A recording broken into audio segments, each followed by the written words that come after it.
Hello and welcome everybody to another edition of History After Dark. Tonight we're looking at the intellectual backdrop of the American Revolution.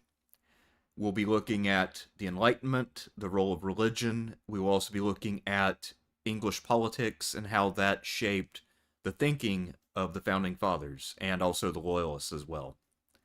So joining me this evening to discuss this topic are Sean Chick and Michael Kraemer. Also, another note, we'll be doing more streams this year on the American Revolution, so this is not the only time we'll be touching on the subject. So let us know what kinds of questions you have about that pivotal event that happened 250 years ago.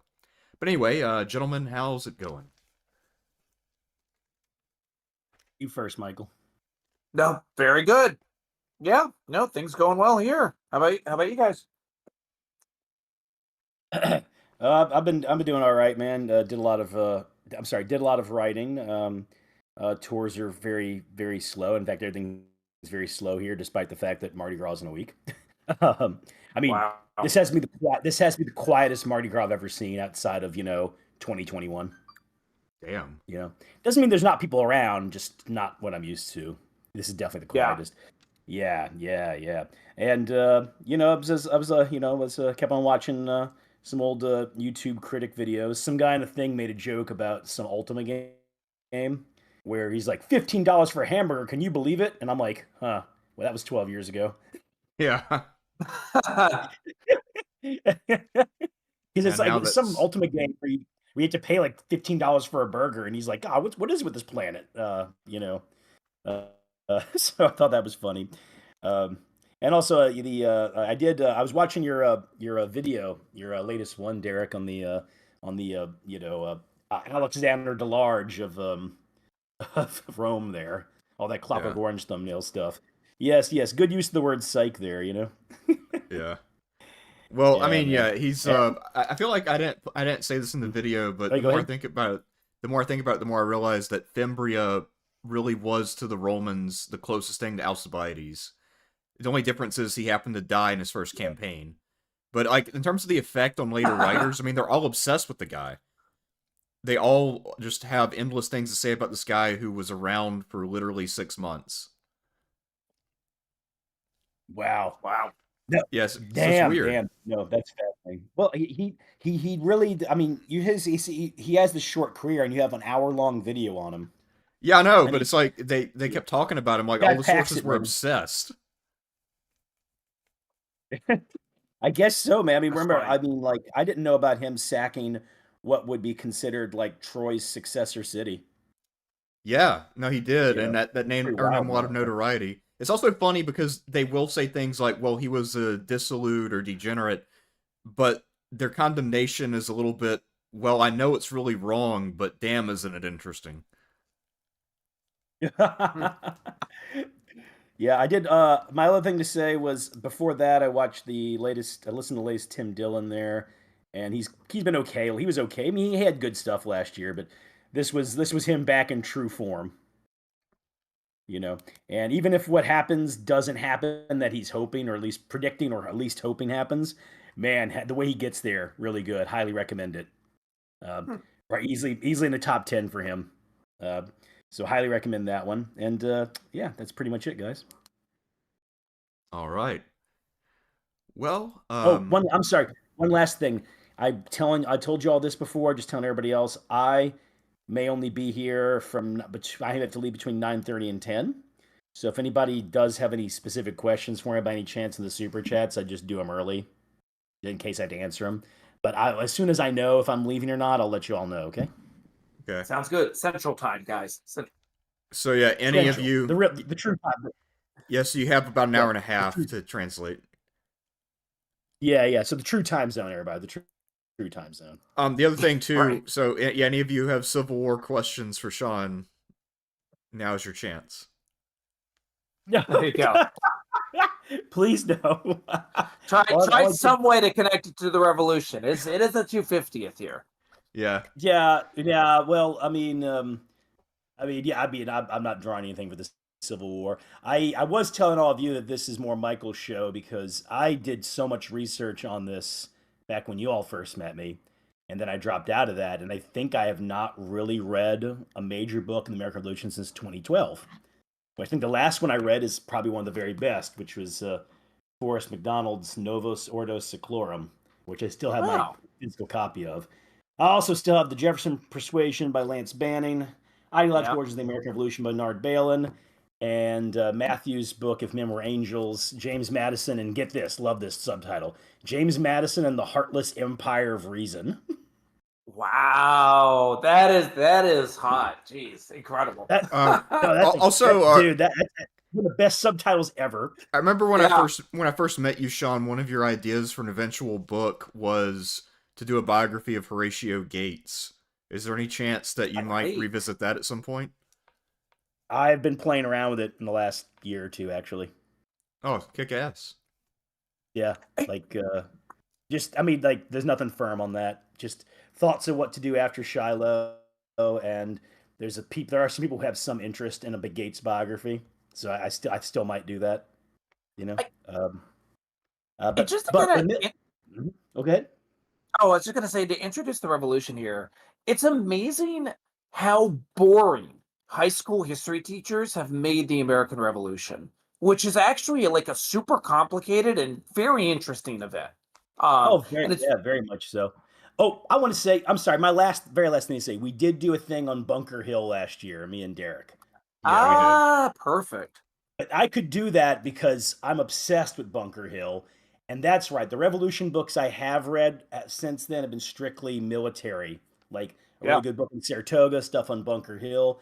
So what I'm saying is that if we're talking about the ideology of the revolution, the politics, I'm a little rusty, you know. I think we're doing religion today, but yes, Derek, dead on, man. I'm sorry, Michael. Yes, dead on. You know, it's fascinating how dull they make this event, and how dull so many documentaries and movies make this event. Yeah. It's Yeah. really crazy because I mean, the military history is fascinating in and of itself, but so's the political, so the social. There's like lots of Yeah. very interesting things going on Oh constantly yeah. here. Yeah, for Um, sure. So, yeah. So, should we get started? Yeah, yeah. Absolutely. Yeah, go ahead, Michael. Start it off. Start us off, sir. So what I was thinking would be a good thing to start with is actually religion, because Enlightenment thinkers, in many ways, are responding to the religious history of Europe and of Britain and of in the 1600s, right? Like the Enlightenment is a response to the religious wars, basically. Um, Mhm. and we should like never downplay these religious wars. You know, you have the Protestant Reformation that's coinciding with colonialism all around the world. Um, and that's coinciding and that's causing these wars of religion across Europe um, that culminates in the 30 Years' War, which effectively kills a third of the German population. I mean, these are sort of monumental sort of events in European history.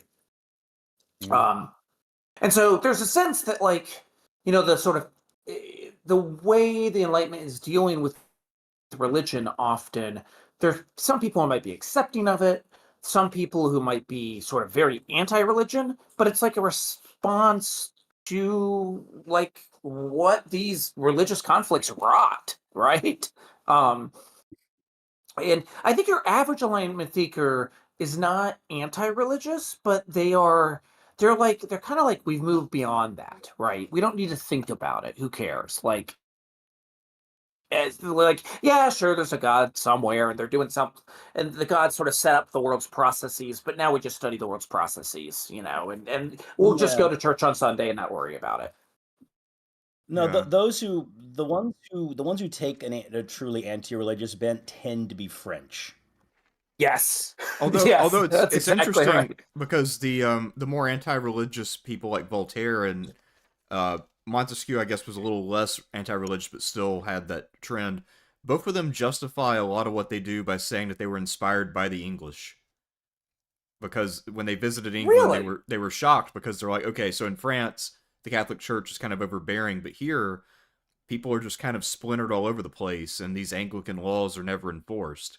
So it's almost as if this doesn't exist here. Like every doctrine of the church in England except for the existence of God has been called into question. So in many ways, what Voltaire said is, I'm going to go and take that one final step. Mm-hmm. Yes, Right. yes, yeah. Voltaire heavily influenced by England, and yeah, Montesquieu as well.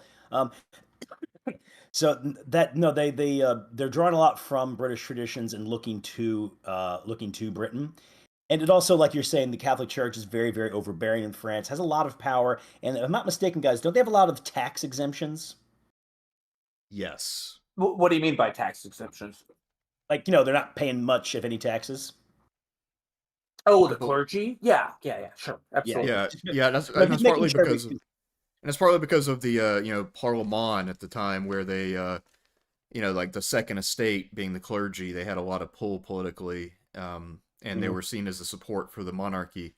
That being said, I mean, even in France, the sort of control of both the state and the church was weakened after Louis XIV's death. So even Yeah. there, things were loosening up a fair amount. Okay. Yeah, and I mean this is the legacy of the Peace of Westphalia, in that you still have strengthening early modern sort of states, and in most cases in Europe that means strengthening early modern monarchies, right? And so absolutism was on the rise. Um, it's many English Enlightenment thinkers and French Enlightenment thinkers are not really on the side of absolutism, but there are like some German Enlightenment thinkers who are perfectly fine with it, right? They're thinking, hey, yeah, just have a constitutional monarchy, give a lot of power to the monarch, just run the state in a rational way, and that's completely fine. Yeah, there's also Voltaire's an advocate of that as well, although maybe to a lesser degree, but still, he's an overall believer in enlightened despotism, as they would call it. Right. Yeah. And like this is a political project that like is being tried out often, right? Like Frederick the Great kind of likes some of these ideas in the middle part of the 1700s and the later 1700s. Catherine the Great's like hugely uh really likes it, and she's even writing letters with French philosophers at the time while she is running, the Tsarist Empire as a pure autocracy, right? So it's Right. these things are not like mutually exclusive here. Yeah, for Probably the sure. one who's going to really try it the most would be Emperor Joseph II in Austria. Yeah, Uh, right. yeah, he's going to be the one I believe really does try to genuinely act as an enlightened monarch. And I would argue that his failure as a monarch uh, discredits the idea of that, and the fact that Catherine talks a good game but doesn't do as much. And Yep. Frederick became more restrictive as a monarch as he got older. Yeah, also So apparently young with Frederick, like the French critique of Frederick was that he talked a good game, but that freedom of speech in Prussia was limited to you can talk some smack about the clergy. But if you have any Yeah. political ideas, you Right. better keep them quiet. Oh yeah, and you better not be anti-military. yeah, That's the way to get in the trouble. thing is, like, Frederick first comes to the throne. He says a bunch of these sweeping things, like there's also he also allows a certain amount of freedom of religion, and yeah, as time goes on, he becomes more and more restrictive. And of course, Frederick notably uh, was one of these monarchs who, when the 7 Years' War is over, anybody who was made an officer who wasn't an aristocrat was kicked out of the officer corps Huh. because they were only made officers as an emergency measure. So yeah, Frederick got worse as it went on. Catherine never even really made a stab at it, if you ask me. And Joseph II really did, and it failed. And I'd like to read more about him because it's been so long. But the impression I got was that here was a monarch who had some political failings, and then was really undermined by his own nobility, clergy, and all the rest. You know. Yeah.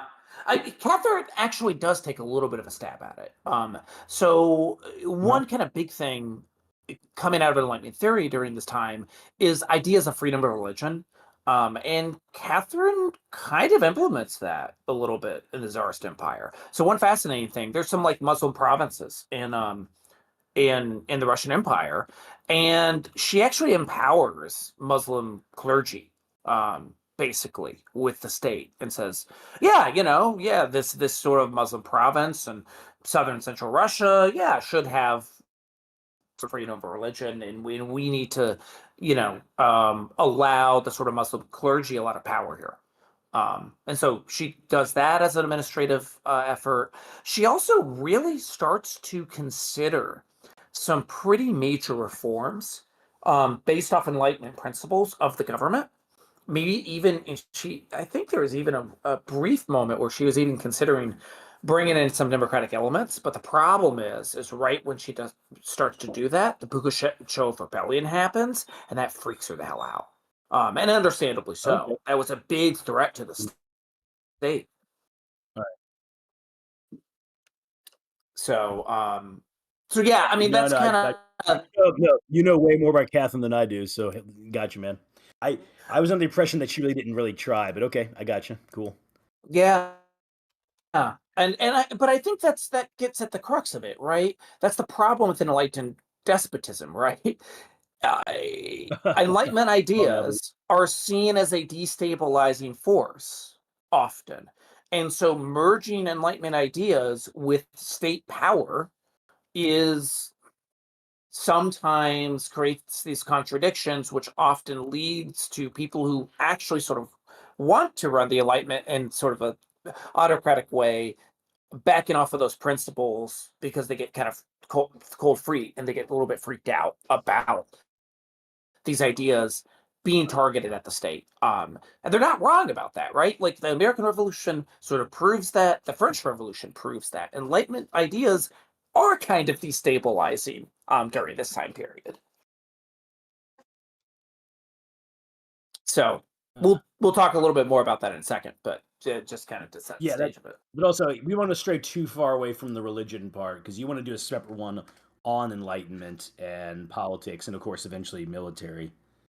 So Yeah. Yeah. yeah. So So politic away. I'm sorry, religion away. Worship time. yeah, let's talk a little bit about religion. And inevitably, I mean, the problem is all three of these processes between religious influences, Enlightenment influences, and ideas of English rights, they're kind of bleeding into one another. And so, we will get slightly off topic every now and then, but I mean, let's talk religion. And so, just to kind of give a sort of a brief overview, um, going into the 1700s, what do the American colonies look like from a religious perspective, and how does that affect their ideology, right?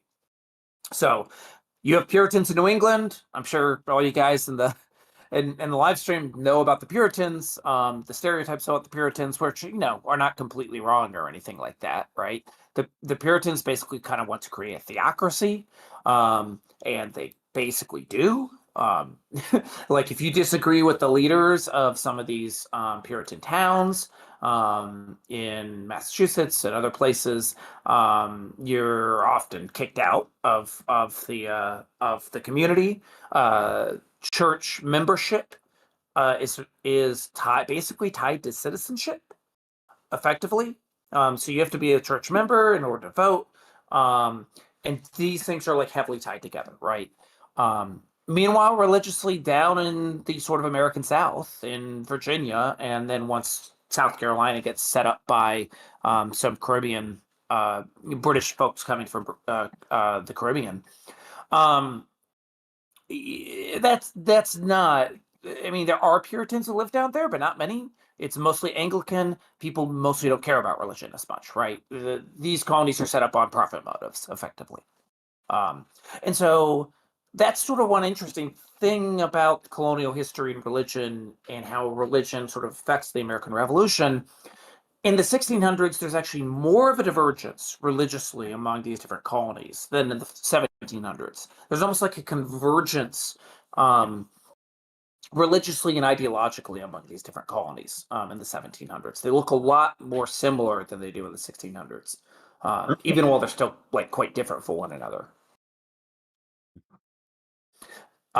So if we're kind of thinking about the different sort of religious influences, you have the Puritans who are super anti-Catholic, and anti-Catholicism is an important strain that leads to the American Revolution. Like, not among everyone, but it's in there in Massachusetts, it's in there in Boston, and so that matters, right?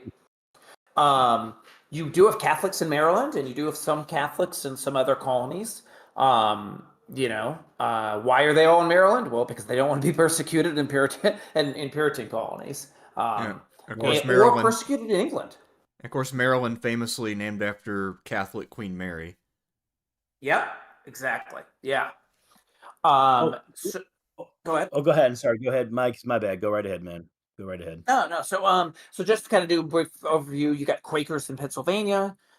Pennsylvania is sort of set up as a Quaker colony. Quakerism as a religion is ideologically much more democratic, and it also, like, as the sort of Enlightenment is seen as sometimes a sort of threat to authoritarian rule, a Quaker. The Quaker religion is seen as sort of a destabilizing force in basically in colonies and locations and stuff. So you have Quakers, you have other dissenters, Protestant dissenters in the colonies. You have small Jewish populations in Charleston and Rhode Island, and Newport. And trying to think of any other sort of major religious influences. Those are pretty much it, I would say. Well, that's You the roots. I'm sorry. Go ahead. Go ahead. There's something I'm trying to get to. Go ahead, man. Go ahead. Oh yeah, sorry. You do have Dutch Reformed in the middle colonies. You have Lutherans, German Lutherans as well. And so in the colonies, religiously, this is a fairly diverse place, right? And there's going to be lots of sort of different strains. Some that are going to be more pro-revolutionary, like for instance those Puritans, like for instance Protestant dissenters or Quakers. And then there are going to be some that lean more towards the British side, which are often like the Anglicans and the elite, and sometimes Catholics as well. So anyway, The just thought it'd be helpful to give that overview. Go ahead. Oh yeah, yeah. The two I'm thinking about right now, the two things I'm really thinking about is one is Quakers. 'Cause it's been said that if you Yeah. essentially look at Quakers, you essentially see like what has become like the standard American morality in a lot of ways. Um, and of course, I do know Mm. at this time the Quakers are having their own internal argument over slavery because the Quakers will be the first, Yep. really the first group that's going to say, and all of Western civilization to say all slavery is bad, not just like, oh, you shouldn't enslave this race or this religion or this group. No, they're going to straight up say like, no, it all needs to go. But they in the mid 1700s are having an internal debate about that. And then, of course, there is the influence of the First Great Awakening. Yeah. Right. Um, yeah, I was actually going to mention Quakers and abolitionism. Is that start an anti-slavery sentiment? It starts to become a thing pretty early, and it's not sort of coincidence that the abolitionist movement is going to grow out of originally sort of the Quaker abolitionist movement as well. And it's not coincidence that the abolitionist movement tends to be very Christian, right? Um, Right. and this is something that's overlooked. Many people who sort of read Enlightenment philosophers see themselves as super secular are often more comfortable with slavery than those who are religious during this time period. And we see this even into the 1800s as well. So, Yes. um, A book that I'm trying to remember the book. I'll find it real quick. There's a book that makes a good argument for that case, where he has an extensive discussion about the Quakers. But let me go ahead and find that name of the book real fast. But yes, that's been noted as well. And that really, yeah, it's going to be. I mean, is there any other religious denomination you know of besides the Quakers? I mean, is there anybody that comes right after them, or is it in the same argument at the same time? Because as I understand it, it's really just the Quakers first.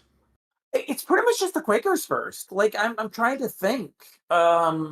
And my sort of colonial religious history is not as much of my sort of strong suit. But I don't Yeah, I cannot. There might have been some like minor sects that did, but probably not many.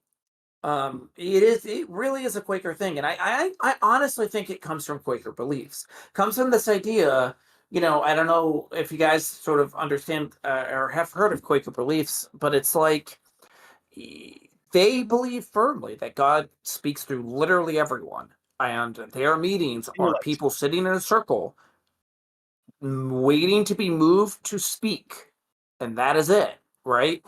There is they it is incredibly anti-hierarchical and really promoted on equality. And it's a few of those strong beliefs in equality.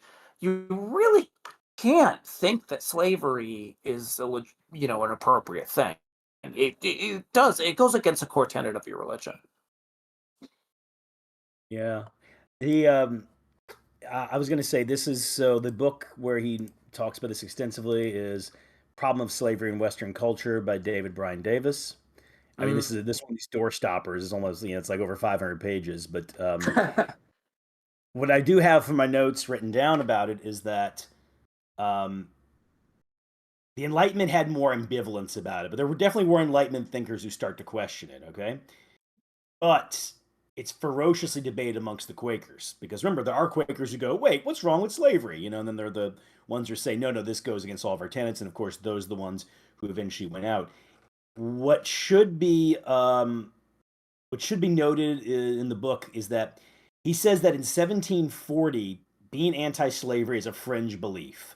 By Yeah. 1770 and into 80, they're affecting policy first in Britain, really. You know, Yep. um, Yep. yeah. Then the Enlightenment's critique of slavery was more rationalistic and about self-interest, right? Yeah. No. Yeah. I think that's right. Although there is, although it should be noted that there were things where they would talk about the plight of slaves, such as, or just like how bad slavery is, such as Voltaire and Candide, because Yep. the characters in that do become slaves at one point. But otherwise, yeah. So, anyways, um, so okay, that's what I got for you, sir. Carry on. So, No, I I have mean, I it, have one quick oh, question on Pennsylvania. So I know Sean, you've had a lot of experience with a Mr. Who's that guy? John Dickinson. Is, so is John Yeah. What Dickinson about him? an example of the Pennsylvania Quakers, or is that he's some other community? Oh, no, he's Quaker. he's not a Quaker. Oh, okay. Really? I always thought He is John Dickinson was a Quaker. Are you kidding me? no, he's not a Quaker. Uh, What? don't worry, man. Like I checked up on this again because before this I decided, let me watch a video at Jane Calvert talking, right? Yeah. And then I remembered that's right. He was not a Quaker. He had friends who were Quakers. He's influenced by Quaker thought, but he is not a Quaker. That is so weird. Okay. Huh. And don't worry, man. Her John Dickinson biography came out last year finally. Really? Oh, interesting. All right. Man, that took a minute. Yeah. Yeah. What the hell? And anyway, so Weird. and I'm sorry. Anyways, so yeah, no, he is not a Quaker. He's definitely influenced by Quakers. I am not going to dive back into her book, Quaker Constitutionalism. Okay, all No, right, we don't need to. That's fine. we're leaving it with that. Okay, um, maybe I'll read but the biography she wrote of Dickinson, but I am not returning to that book, the other one. so actually, Pennsylvania is a really interesting sort of case study on religion in the colonies and up until the Revolution. Because you actually see some political divides in Pennsylvania among Pennsylvanians based off religion. So you have a sort of elite Quaker group that kind of controls politics in Pennsylvania, right? These are like not necessarily like the Penn family, but people who had a lot of influence after the Penn family, and Quakers get sort of a lot of prominent political posts in this originally Quaker colony. Even though, of course, there's freedom of religion in Pennsylvania, you can practice whatever religion you want. This isn't like a theocracy like it is in parts of New England at the time. Um, but a lot of settlers who come to Pennsylvania don't really like Quakers. and have very different sort of beliefs than they do. So you have the German Lutherans, who are kind of seen as like the swing vote in Pennsylvania politics, effectively, both colonial and state politics. And they are often living in settlements right outside of Philadelphia. But then you have the Scott Irish, who come and settle in Western Pennsylvania. And most of them are Presbyterian. These groups are also once, I think not the first Great Awakening, but the second Great Awakening happens. Many of those Presbyterians will convert to Methodism or baptism, they will become sort of more individualistic Christians, if that makes any sense. Um, and they often are really opposed to the sort of Quaker elite in eastern Pennsylvania cities, actually. And so this is actually a very common theme throughout a lot of colonial history. You have settlers in the West who are often pretty poor, want access to more land, tend to be Protestant, but not Anglican. And they often are opposed to the elites on the East Coast, who, in the case of Pennsylvania, are Quaker. In most cases, throughout the rest of the colonies, are Anglican. And then, of course, in Massachusetts, are Congregationalists or basically old Puritans, effectively. And that's like a common political divide, both in the colonies. That divide will persist into the early republic as well.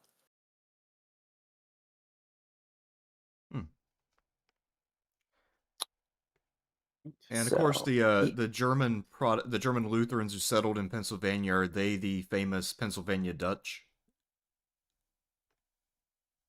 Um, I think so. Yeah, I think that's correct. But of course, you also have a legit Dutch population in New York, right? In New York City, and they control politics for a pretty long time, actually. Right. I mean, pretty much up until the time of, I guess, Martin Van Buren.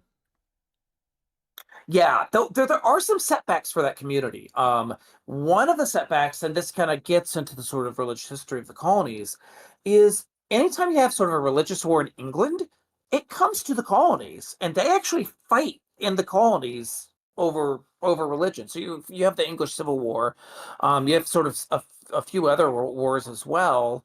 Um, and so you actually have like battles between Catholics and Puritans in Virginia and Maryland.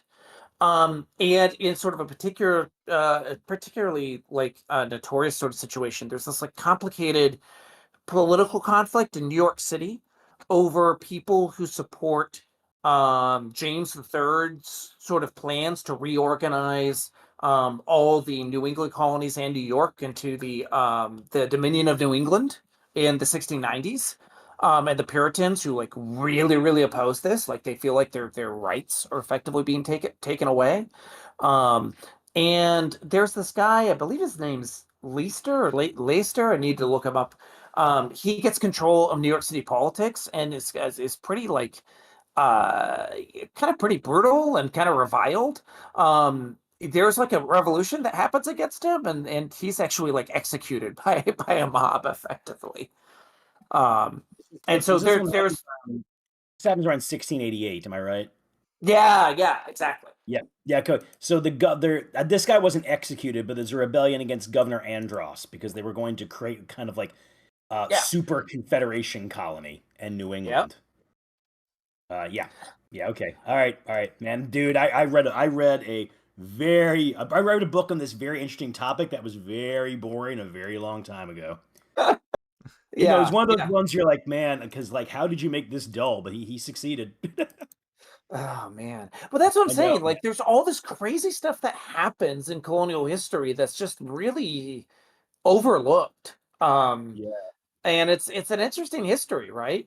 And sorry, I said James the Third. It's James the Second. My bad. yeah. Um, so yeah, Jacob Leisler, um, who basically like leads this rebellion called Leisler's Rebellion.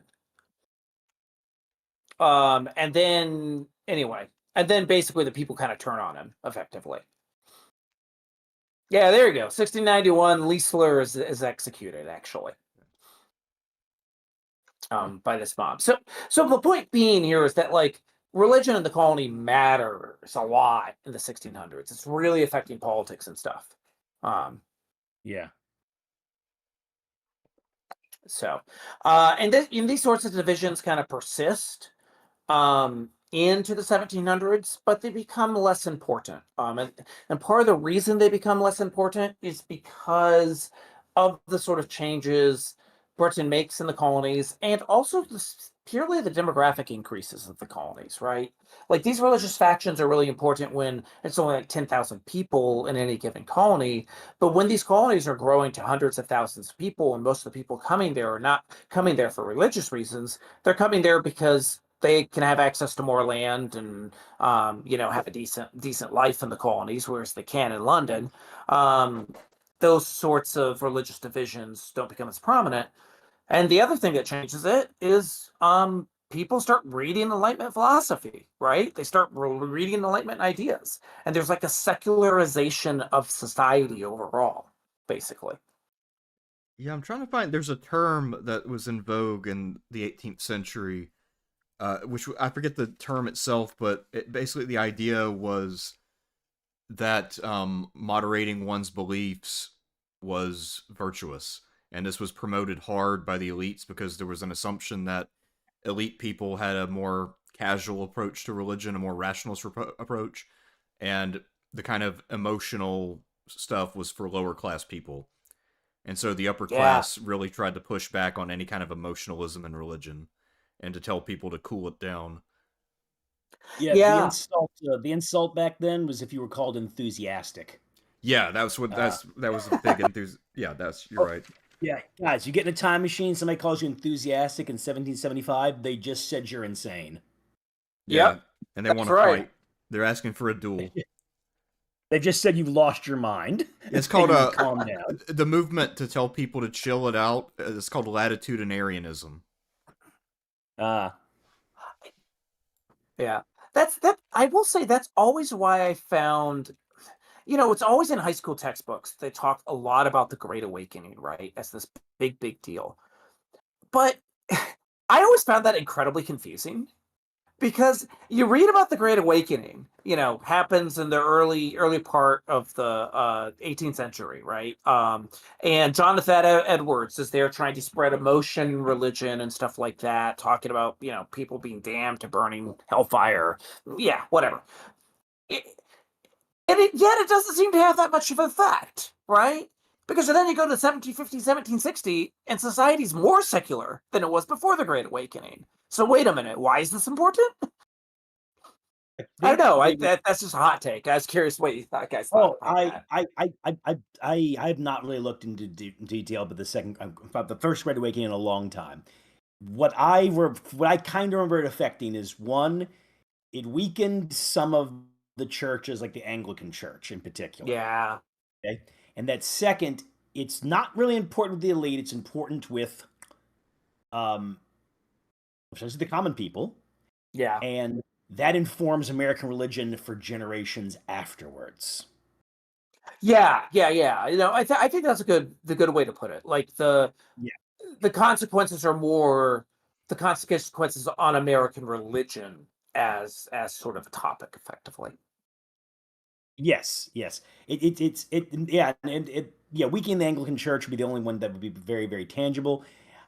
What effect that has on the revolution? I remember reading stuff about it, but it seemed to me, and I know somebody probably will come down and be like, "You guys are selling it short," but it always seemed also to me, Michael, to be I don't want to say grasping at straws; it'd be too far, but reaching. Yeah, that Yeah. was kind of my take. I mean, I will say the more people who are identifying outside of the Anglican Church is probably reducing support for the British. But we're talking margins here. We're not talking substantially, right? Like, Yeah. I'm sorry. Go ahead. Go ahead, man. oh, I was just gonna say, I don't think those like Western settlers, like who are most of the people who went from like the Anglican Church to say other forms of Protestantism. I don't think their religious conversion was like the key in them supporting Patriots over the British, right, had a lot more to do with Western interests, the Proclamation Act of 1763, which we'll, I'm sure, get into on a later stream, and the idea, the skepticism of British elite classes in cities, right? It's some ways much more of a culture war, right? But of course, even that's complicated because in the South, people on the frontier just honestly didn't give a damn about the revolution. They just didn't want to be bothered, right? So Yeah. it depends on where you look. So anyway, so that's kind of background on religion in the colonies. That's kind of most of what I had on religion. And then I thought we could kind of get into Enlightenment stuff and English right stuff. Well, as a segue, though, I do have to ask you guys. So, is there a financial aspect to the religious enlightenment? Oh God, no. Yeah, but wait, but it says right here it came at a high cost.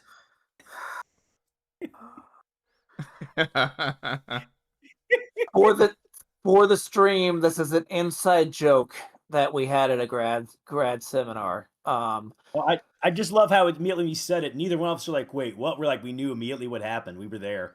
We saw it. Yeah. The funny thing is, I only know about this because you guys were there. I actually was not there when this event happened. Oh, I know you weren't there, but me and Michael were, and I remember, I think we looked at each other like, did this just fucking happen? Yeah, but it's funny because I heard this account from like 12 different people, and I think that class only had about 14 students. Correct. Yeah, that was the Jeremy Popkin Enlightenment class. That was very good. One of my favorite ones I took. Yeah, that was an excellent class.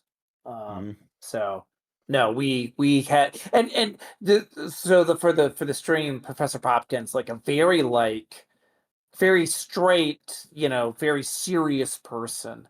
And so when this comment was said, I remember Sean and I were looking at each other, struggling very hard not to laugh, right? Because we knew if we laughed, like it wouldn't go over well in that class with that sort of character of the class. But it was tough. It was tough, man. Well, I remember Popkin intervened to be like, that's not what it says, but he was saying that.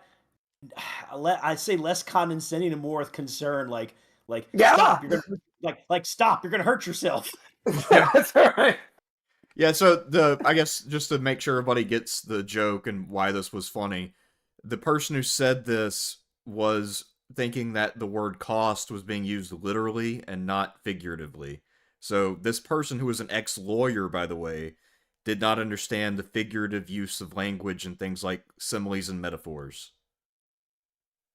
Yeah, he was a very literal grad school. Rough times. Yeah, one of his many highlights in grad school, but we've talked about him before, so we'll let him fester in obscurity. Yes, let's do that. Let us continue, but thank you for reminding us of all the hard times. God. All right. So so how about we talk about Enlightenment stuff, guys? And we can all kind of talk about an Enlightenment thinker we thought were pretty important. And kind of the key thing to sort of lay the groundwork here, the Enlightenment's coming out of these religious wars, right? Like lots of people are being like, we need to look at the world in a different way, in a more rational way, that doesn't cause massive religious conflict. And they're influenced by the scientific revolution, originally kind of started by Nathaniel Bacon, the idea of the sort of scientific method. And they're saying, hey, we need to look around at the world and examine it, use powers of sort of observation, of thick description, and figure out how the world functions, and then change society in a rational way to improve the lives of people. And so this is in some ways kind of antithetical to many heavily religious people in the 1600s, right? Either Catholics or Puritans, for instance, who will often like ascribe events to the sort of will of God. And Enlightenment thinkers generally are like, no, God's way the heck up there, not intervening in the world. We have to study the world as it is. Yeah. And there's this belief that you can take these ideas, this knowledge you learn about the world, and you can reshape human society, right? And you could do so actively. And so that's one thing that I think sometimes people miss. Like, John Locke wasn't just a philosopher. He literally wrote like one of the constitutions of the North Carolina colony. Like, he was trying to literally get involved in politics, right? So some of these Enlightenment thinkers are like very political with their ideas. So I have some sort of Enlightenment thinkers I want to talk about, but I kind of want to hand the floor over to you guys. You know, are there sort of people you want to sort of individually go over, and we can kind of talk about like how their ideas might have influenced the revolution? Well, Well, go ahead, Sean. wait, this one I want to get out. I'm going to say this real fast here, right? When I didn't have much prep time for this either, considering also the stuff I had to be doing on the head time, right? So whenever we come back to this for another stream, I can talk more about John Locke then, because John Locke's influence, as a lot of people will tell you, he is far overstated. Okay. And I think that's true if I remember correctly, that's true with the exception of one Thomas Jefferson. But it should be noted that and also especially after the Revolution, this is true. Locke's works were not much read in the 1800s in America. You know, but for me to get into that in more detail, I need time. I need prep time. Like, when Batman says he can always defeat Superman if he's a prep time, I need prep time. Okay. Got it. Yeah, absolutely. So hold off on that one for another time. I can do some Locke stuff with you. Okay. Okay. Sounds good. Yeah, a thinker Right. I wanted to bring up is a guy who doesn't really seem very political, but a lot of sort of overviews of the Enlightenment state that he is the sort of founding philosopher and the first Enlightenment thinker, and that would be Sir Isaac Newton, who, of course, is most famous for Mathematical Principles of Natural Philosophy, an unreadable book, but one which still had an immense influence. And of course, Newton also invented the first systematic theory of physics. But anyway, he was really important for that transition between the scientific revolution and the Enlightenment, because he really encouraged people to think of the world in a new way. And it's funny because even though I don't think he thought of himself as being particularly political, he did get cited by both Enlightenment liberals and the people who reacted against them as being the fountainhead of the whole movement. Yeah. I mean, I could see that, right? Because what's the world that Newton describes? He describes a world that has very logical laws, physical laws, right? This is a world that you can go out and study, and you figure out how these laws work. In some ways, it's like demystifying the world, right? The world is not full of mysterious forces run by like God. The world is full of physics, and we can figure it out and study it. Exactly. The Also world is should be noted that comprehensible. Newton essentially, one of the accusations against the deists is they simply are just worshiping Newton, that their conception of God is just Newton. They kind of are. They are. Well, it's funny. It's funny because I think Newton and Charles Darwin are kind of in the same boat in the sense that they did not think they were making a profound religious statement, but everybody else did. Yep. Yeah. And also, that's also key with Newton, because Newton is very devout. Apparently, he wrote more about religion than he did physics. And when it's been brought up about like, oh, has anybody ever really like published this or give annotated versions, people go like, well, who cares anymore? Yeah, Because no, it's supposed to be some really arcane. It's supposed to be really arcane stuff, Yeah, we all want to hear about him getting hit with the apple, not what he thought about the Bible. Yeah, and the apple thing, that's a Voltaire story, isn't it? I'm pretty sure it's considered apocryphal, but I mean, yeah, I think Voltaire's the one who popularized that. To the point makes sense. I didn't know that. I think so. I'll look it up, man. But no, remember there was an old PBS show my dad used to watch, Newton's Apple. Yeah. Yeah. Yeah, we just want to hear about Apple stories. Well, it's The Apple story is like, what's his name go in the bathtub? Who, Archimedes? Yeah, Archimedes jumped in the bathtub and had his eureka moment because he figured out how to figure out the purity of gold because of water displacement. Yeah. Yeah, but anyway, so with Newton, but also I mean with Voltaire, you mentioned him. I mean, one of the things I read about him for today was one. A lot of philosophers apparently don't think he was actually that great of a philosopher per se. He was just a great thinker in a broader sense, and his real genius was saying shit that people will never forget. So talk about how his parody in Candide of Leibniz's ideas is way more famous than Leibniz ever was. Yeah, because honestly, it's hilarious. Like, best writer, like most readable Enlightenment philosopher is Voltaire by a mile, in my opinion. Oh yeah, and not only that, but I mean, think about like his characterization of the Holy Roman Empire. Right. Neither holy nor Roman nor an empire. I mean, that's like you ask anybody who's ever read about that, and that's the first thing that comes to mind, almost guaranteed. So Voltaire, the protagonist in Candide, briefly visits London, England. The take on England is this is after this big like Lisbon earthquake, and they go by England, and they see a British naval ship, and they see a British officer like executing a British sailor and a bunch of very depressed people, and they're like, and we decided to turn away. Go back where we came from. It's not a sailor; it's an admiral. Oh, really? Oh my God, I forgot about that. I believe I want to say his name is William Byng, and he was sent to attack Minorca in 1756 and turned back. So they executed him for cowardice, if I remember, that was the accusation. And I believe in Candide, he says something like, "Oh yes, in this country, we must occasionally execute an admiral to make sure the others fight." And they go, and you know what it was like it felt like a grimmer version of that Camelot scene in Monty Python. They go, "Let us not go to Camelot. It is a silly place." Yeah, exactly. Yes. All right. So the Apple story, there's actually evidence for it. And yes, it was Voltaire who popularized it. Really? Okay. There you go. All right. Unsurprising, right? There you like, go.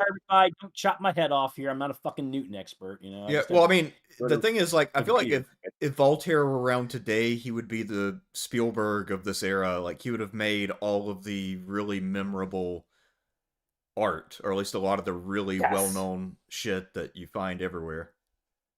Yeah. Well, yeah, Voltaire, he said he's not an analytical thinker. He's actually more of a novelist and historian.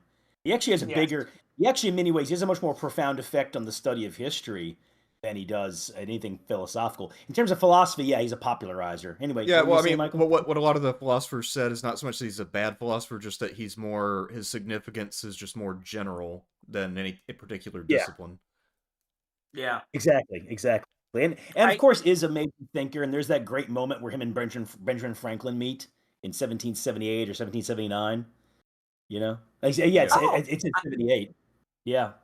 Voltaire really, I didn't know that. I never knew they met. That's interesting. Oh yes, they only meet once. You know, Voltaire died shortly after, but Voltaire and Franklin met, and keeping in mind that Franklin was the only American's obsessions with the enlightened savage, for lack of a better term. I don't want to get into Rousseau right now because Rousseau does not have a big effect on the American Revolution. Everybody, that's for French Revolution. That's a different story. Okay, so. But you have these Enlightenment naturalists are obsessed with the animals in America, the fauna, and so of course naturally Franklin has to show up with that cap on, to make himself look like he's a frontier ruffian. Yeah, because he knew what they were fascinated with. Voltaire and him met in public, and it was this big crowning moment. And so, and that's actually really interesting thing, and so we can talk a little bit about Native American history here because actually it's relevant in terms of the intellectual history of this, because exactly as you say, Sean, like Enlightenment thinkers hear about the discovery of America, and they start developing philosophies based off that information a little bit, not based off of it, but it comes into the calculus because a lot of Enlightenment thinkers start to think to themselves, what is like the best society? And there's disagreement among Enlightenment thinkers as to whether life without quote unquote civilization is better than life with civilization. And what Native American societies do for them is provide them a little canvas effectively to say, hey, look, that's an example of uncivilized society. Now, of course, we all know this is bullshit, right? Like, you read up on Native American political structures, and they're actually incredibly complex. One of them, the Iroquois Confederacy, in fact, influences some of the authors of the Declaration of Independence and of the American Revolution. Benjamin Franklin knows about the structure of the Iroquois Confederacy. So does John Adams. So does John Jay. And they are actually in James Madison, and they're actually writing about it. They're writing about how the Iroquois Confederacy is actually has separation of powers in it. And oh, that's kind of interesting. Look at that. And just for the purposes of the stream here, the way decision making in the Iroquois Confederacy works is you have two nations, the Mohawk and the Seneca, come up with an idea, come up with a proposal.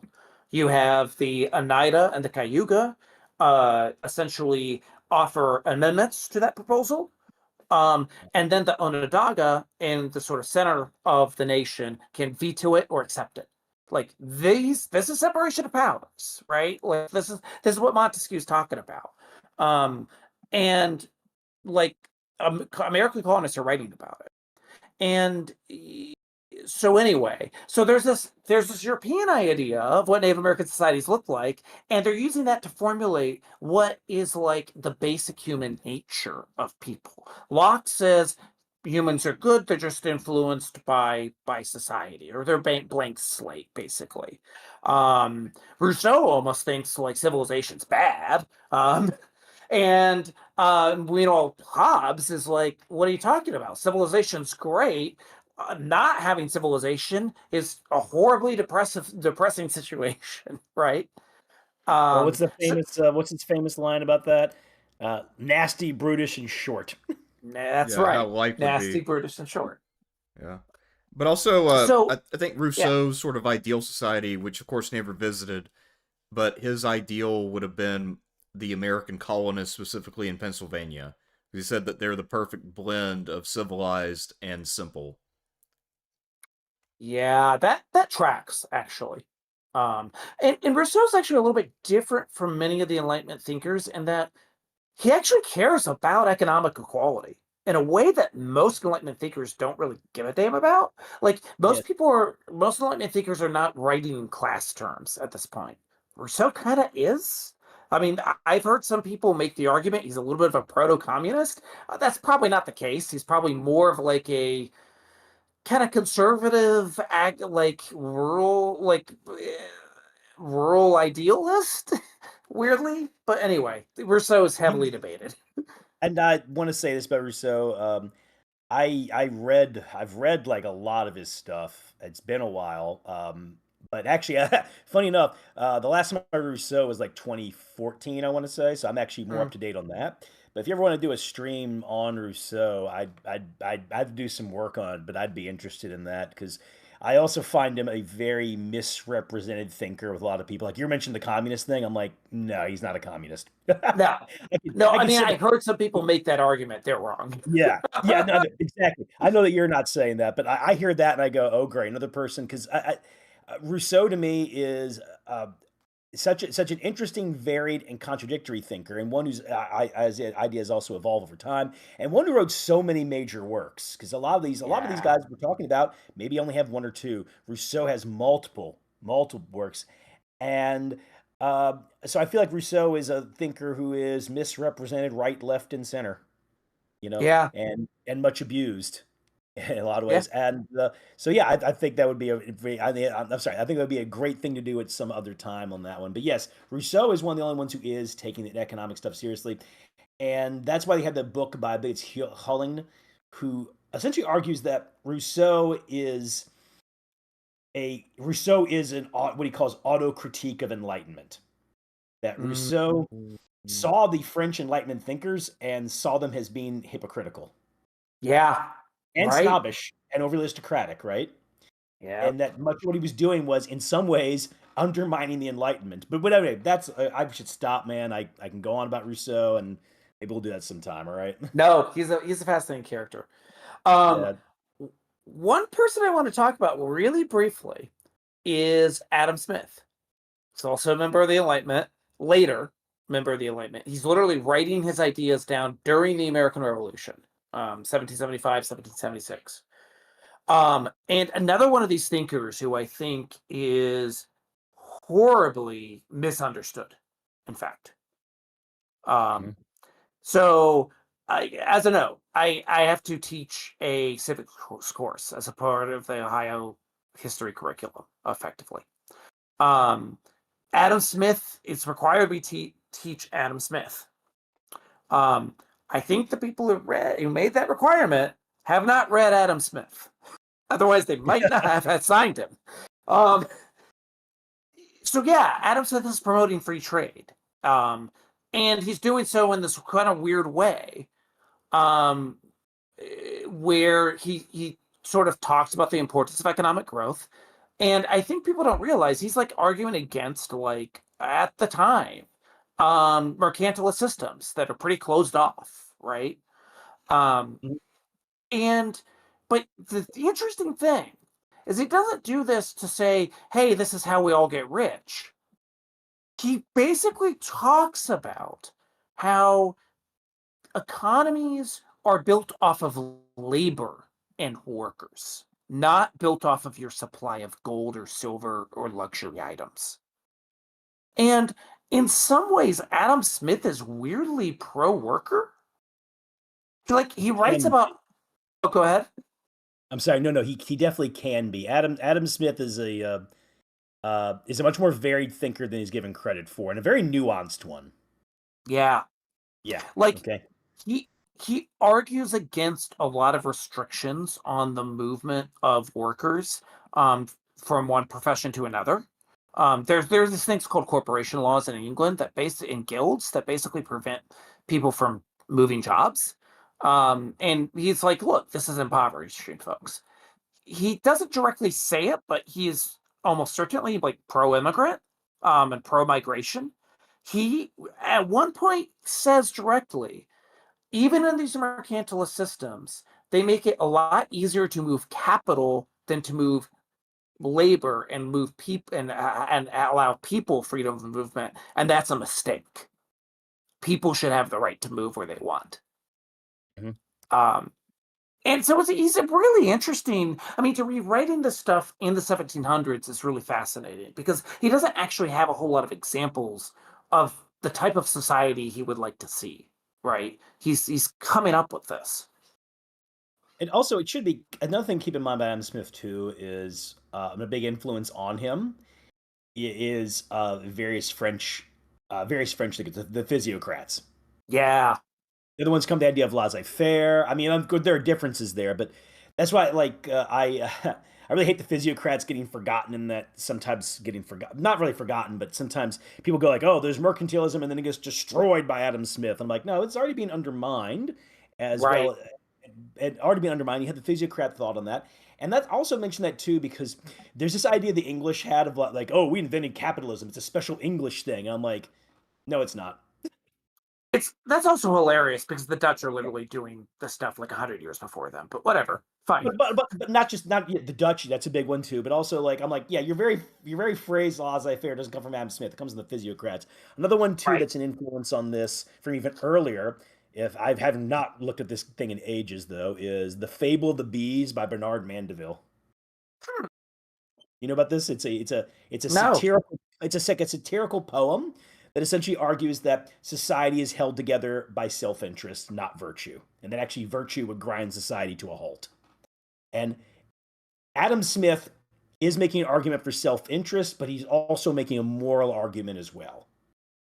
And Right. in that regard, what would I say is that The Fable of the Bees to me to Adam Smith is kind of what David Hume is to Immanuel Kant. The uh, Mm.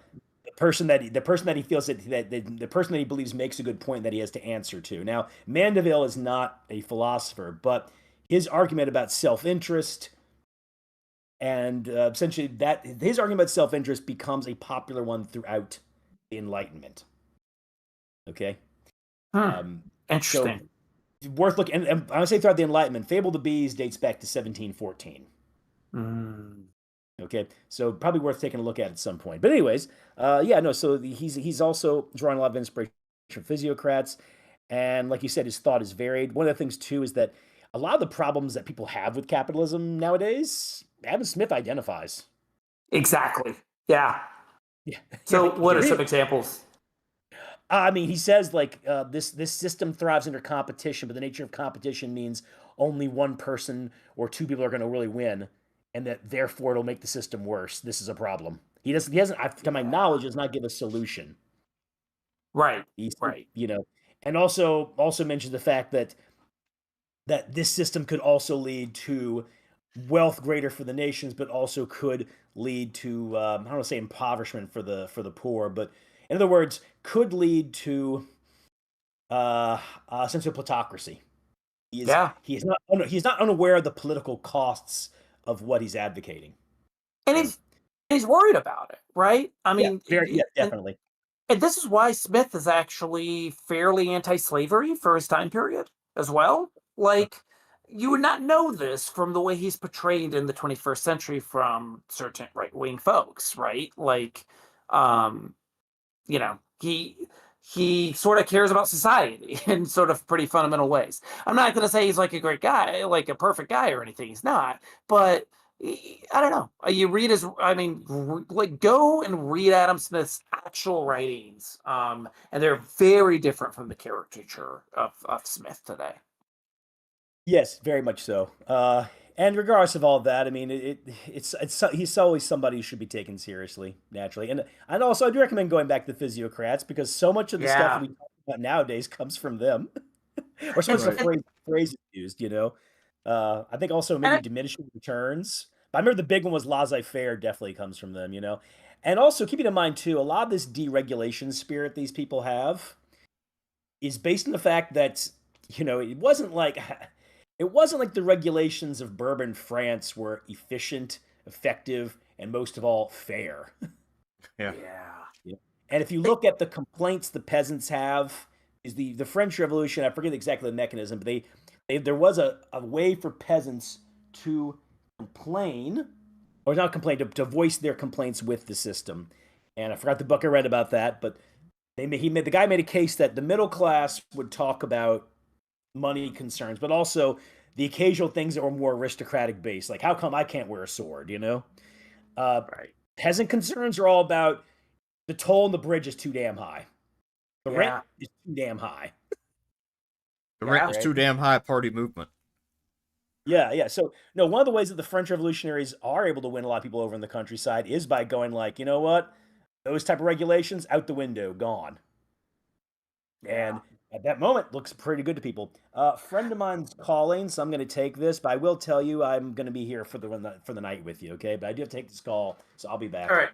Cool. And I would say as well, the physiocrats have some influence over the French administration, right?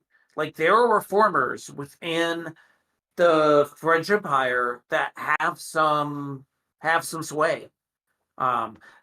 There's a reason you get the Bourbon reforms, right? It is some of these reformers effectively convincing the monarchy that we do need to modernize portions of the bureaucracy. Right. And I guess while we're on the topic of Adam Smith, I guess we should also at least briefly mention his friend and mentor, David Hume.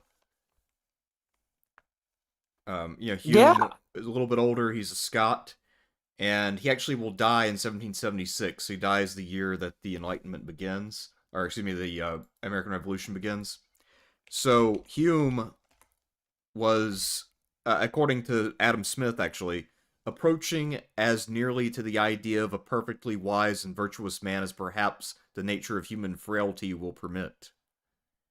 Although, interestingly enough, Hume actually did, by his own admission, seek clout to some extent, because he actually said in his memoir, my goal in life was always to be a famous writer.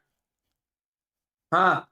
But anyway, he wrote The Inquiry Concerning Human Understanding, And he also gives you a little bit of an insight if you're interested into how guys at this period were using the classics to talk about politics and philosophy. So Hmm. part of this essay is he imagines a speech by Epicurus as he defends himself from charges against skepticism, because Hume was Hmm. actually a skeptic, and so he actually Yes. will have a big influence on the deist because of his eloquent use of language to defend skepticism. Yeah. His I believe the title of his dialogues concerning religion is one of the best Enlightenment writings on religion. Um, and there are like three people in that. I think and you pronounce these better than I would, Thucydides. Democles, um, Cleanthes and Philo the Skeptic. Hugh's voice is 100% through Philo the Skeptic the entire time, and they talk about the nature of God. And basically, Philo the Skeptic is constantly out there just bashing down every religious argument effectively. Yeah, I mean, one thing I will caution as someone who studied a lot of Greek philosophy is that I think the Enlightenment figures went a little too far with interpreting the Greek atomist as being atheistic. Um, Yes.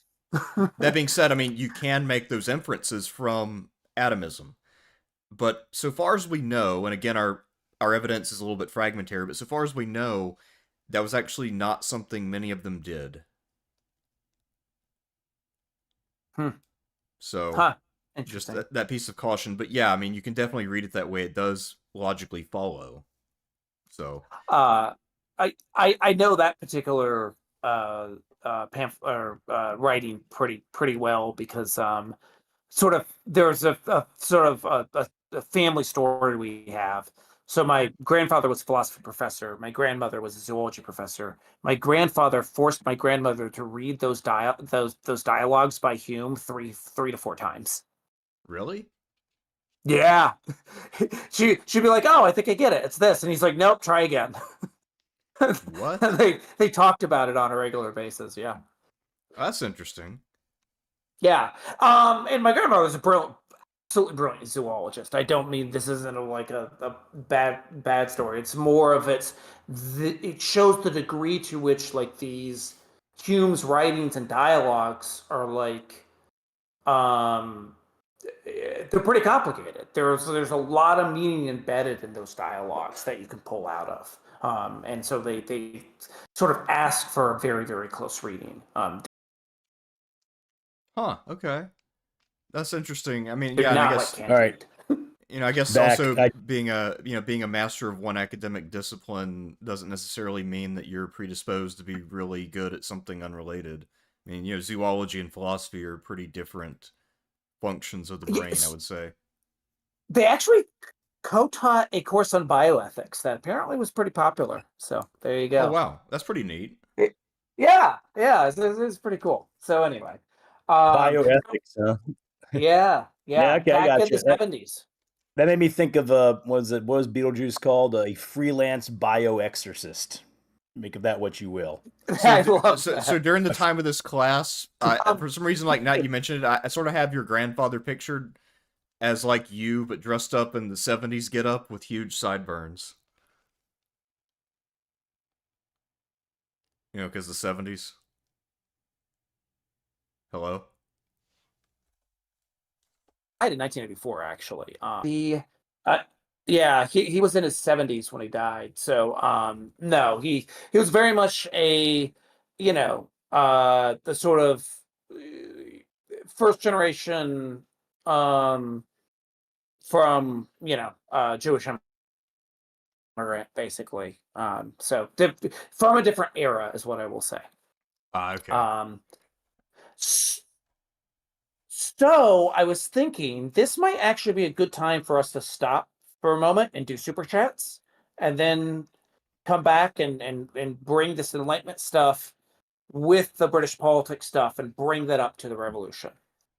Yeah, sounds good. So we can do a quick catch up on super chats. So the first one of the evening came Oh, to us. so wait. Oh, Go wait, ahead. wait, wait, wait, wait. So So we're going to be doing all of them in one then, right? Well, we'll do the Okay. ones that are already in, and then any that come in after we'll cover at the No, end. no, no. I'm not talking about super chats. I'm talking about the revolution stuff. So we're not dividing it into different streams then. I'm just checking on, okay? All right. I mean, do we want to do like a secondary stream on this where we get even more into the British political, because we did a lot of the Enlightenment influence stuff, you know? Right. Well, I mean, I guess No, we're talking we're about. going to talk. We're not talking about We're the going to talk political about lead British up. political stuff. Yeah, we're talking about the political context, which is a little different. So we're not talking about like the Stamp Act or whatever. We're talking about just the shape of political debate in general, and Oh, I'm sorry. I thought we were holding off on that one for a different stream because I wasn't able to get as detailed into that, you know. Anyways, all right. Go ahead, proceed, gentlemen. All right. So first super chat of the evening comes to us from Robert H. 1971 for $1.99. Thank you, Robert. Before Sean goes, were the Anti-Federalists right? I mean, that depends about what. Yeah, that's a good question. Yeah. That depends on what, man. I mean, my gut says no, but depends on what the subject is, you know, because the Anti-Federalists, it certainly had a major effect on things, you know.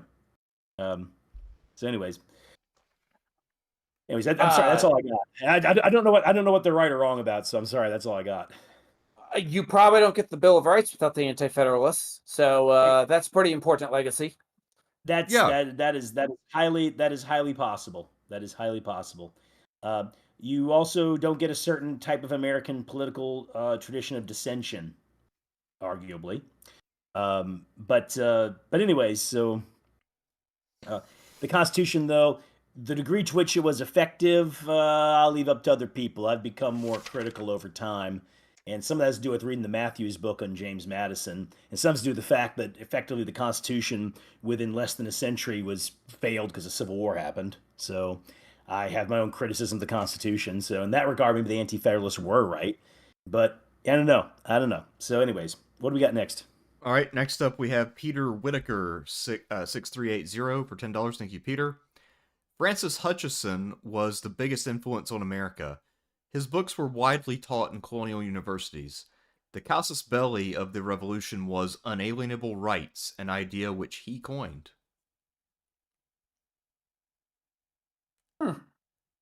That's interesting. I don't know much of anything about Francis Hutchinson. I do not know a lot about him, but I do know about him popularizing inalienable rights and having a major influence on the general thought at the time. But not somebody I know a lot about. Right, and yeah, I'd have to look. Also a member of the Scottish Enlightenment. So there you go. So he was friends with Hume and Smith. Yeah. Or at least they came from the same place. All right. Okay. Next up, we have Clumpy Lemons for $10. Great name, by the way. He said, "You've rented a time machine for 3 hours. Which historical figures are you having a drink with?" Oh, God. Oh, easy. I don't Jim really Morrison. know. Yeah, easy. Jim Morrison. That'd be fun. Yeah. That'd be more than a drink, though. Yeah, I'm down. I'm ready, man. Let's do it, Jim. Me and him can talk like, William Blake and get loaded. Thucydides, you have one? Damn. Actually, the person I just made a video on yesterday, Fimbria, would be fun to get drunk with. Just to hear like his version of events, because he got involved in an amazing scandal where he overthrew his own commander as a junior officer and took over an army, and still apparently thought he was in the right somehow. And also, after doing a lot of terrible things, including massacring civilians and some other things, when he surrendered, he asked for clemency on the grounds that he was just a boy, even though he was already like 30 years old. Huh. So, I mean, I might get frustrated with him. I might have to punch him, but I would love to hear his version of the thing. Yeah, What about that'd be you, Michael? interesting. I don't have a particular one, but I like. I mean, I don't know.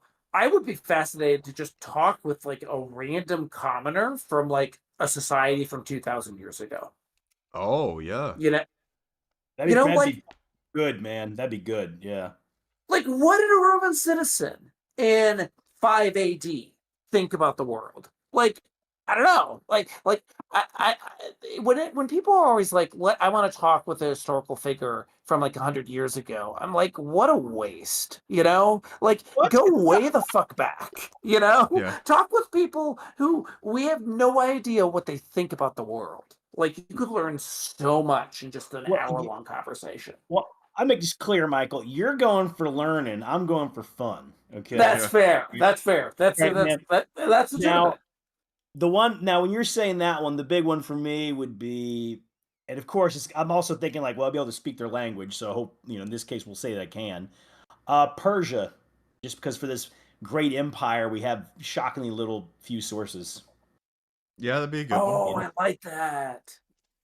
Yeah. So I'd want to, and also I'd want to talk to a Persian like in the court of Darius the Third, but like a low level person. You know, like maybe like middle management or something, um, or maybe just like or somebody who might actually be like something like a court historian or a poet or something. Somebody who can relate to me stories from Persia's past and things. Uh, Yeah. and yeah, I mean, of course, also like the one I'd want to think about while you're talking about like what kind of like peasant would I want to talk to or somebody I would want that to be somebody a group of people where I'm interested in their culture and ways and we just don't have much of a record on them, which I'd have to think about that one for a sec. Exactly. Um, Yeah. right, but one would quite possibly be actually maybe a red coat in the American Revolution. I mean, these guys are Yeah. literate, man. I just want to, I mean, we have some stuff on them, but we don't care. I mean, we have a good amount of things, but I've always really been interested in trying to see what their perspective was during the war. You know, Same. so that would be one for me. But anyways, that's what I got. Good question. Good question. Yeah, man. All right. What's the next one? Next one we have Jimmy O 1988, $1.99. Thank you, Jimmy O. Keep asking, when are we doing the French Revolution? At Sean, love everybody. I mean, it had to be over the summer. You know. Yeah. I mean, yeah, I don't know. I think the American Revolution naturally leads into the French Revolution, right? So let's just keep it going, guys. Yeah. Yeah, no, it did. Yeah, of course, big effect. Yeah. And hell, maybe if we get enough Of momentum. course, certain types of American conservatives always try to divide the two from each other, but that doesn't really work. And hell, maybe if we get enough momentum, we can even do the Haitian Revolution. Hell yeah. No. I'm in. No, man, don't know it, dude. God, man, look, I've done some reading on this stuff. It's so, uh, it's like the 30 Years War. It feels like it's such a, I don't know, it's a conflict I have a very hard time wrapping my head around. But I don't know, maybe you get Dr. Popkin on here, if you're into that. Yeah, I like it. Oh, Good all right. call. Good I mean, call. who knows? Maybe he would, man. I could email him. I talked to him a few years ago. Okay. All right. Next up, we have Robert H. Again, 1971. He gave us $1.99. Thank you, Robert. He said, "Don't forget the public universal friend." Who's that? I don't know what that is. I heard about the public universal friend. So this is why we also have Wikipedia, because I had forgotten some things. Public universal friend was an American preacher born in Rhode Island to Quaker parents. They suffered severe illness in 1776, claimed to have died and been reanimated as a genderless evangelist named the Public Universal Friend. Afterwards, shunned both birth name and all pronouns. Okay. Huh. Wild. So, Yeah. kind of the first trans person, in a way. At least in America. Yeah, I guess in a way, publicly, maybe. I don't know. Yeah, I don't know. Okay. I mean, definitely not like first, but um, open. I don't know. Is it open to claim you're resurrected in order to claim that? But it's interesting, right? Right. No, it is interesting. I had no idea about that person. So. Yeah, I've heard of them before. So yeah, so there you go. I mean, but that just shows you, like, Quakers are like on the radical edge of society, right? And this is a good example of it. All right. That's pretty. Yeah, that's pretty radical for that era. I mean, that's. Wow. Okay. Yeah, Um. thanks for bringing that up. Yeah. Good catch there. Edge 7387 for $10. Thank you, sir. Please one day cover black soldiers in war. Well, I'm sure we'll get around to that. I Between mean, yeah, Buffalo I could do. soldiers and. I'm Go ahead. I'm always good for USCT. Yeah, and Heck yeah, I'd be down Tuskegee. for that as well. Yeah, Tuskegee Airmen are also really interesting. And we'll inevitably be covering it with the military history of the American Revolution, right? Black Yep. soldiers fighting for the British, and they're fighting And for the Americans. yeah, So, the Rhode Island unit led by Christopher Green. That's the big one. yep, Yeah, yep.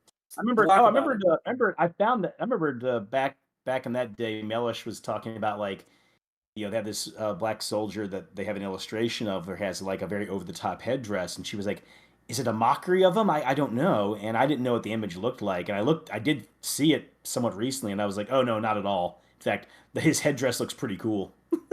Huh. Interesting. Yeah, yeah, no, not a mockery. Like no, his uniform looks sharp. That's awesome.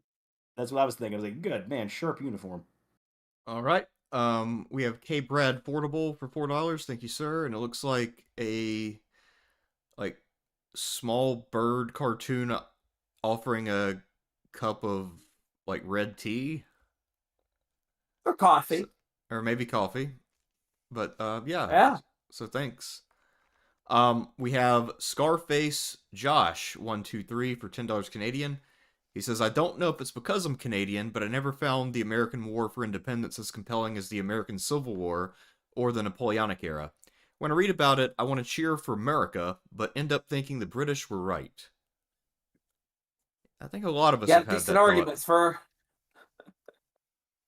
Because, I mean, growing Yeah, up, of course, it's presented so one sided, and then you start to think about, well, did the British have a point?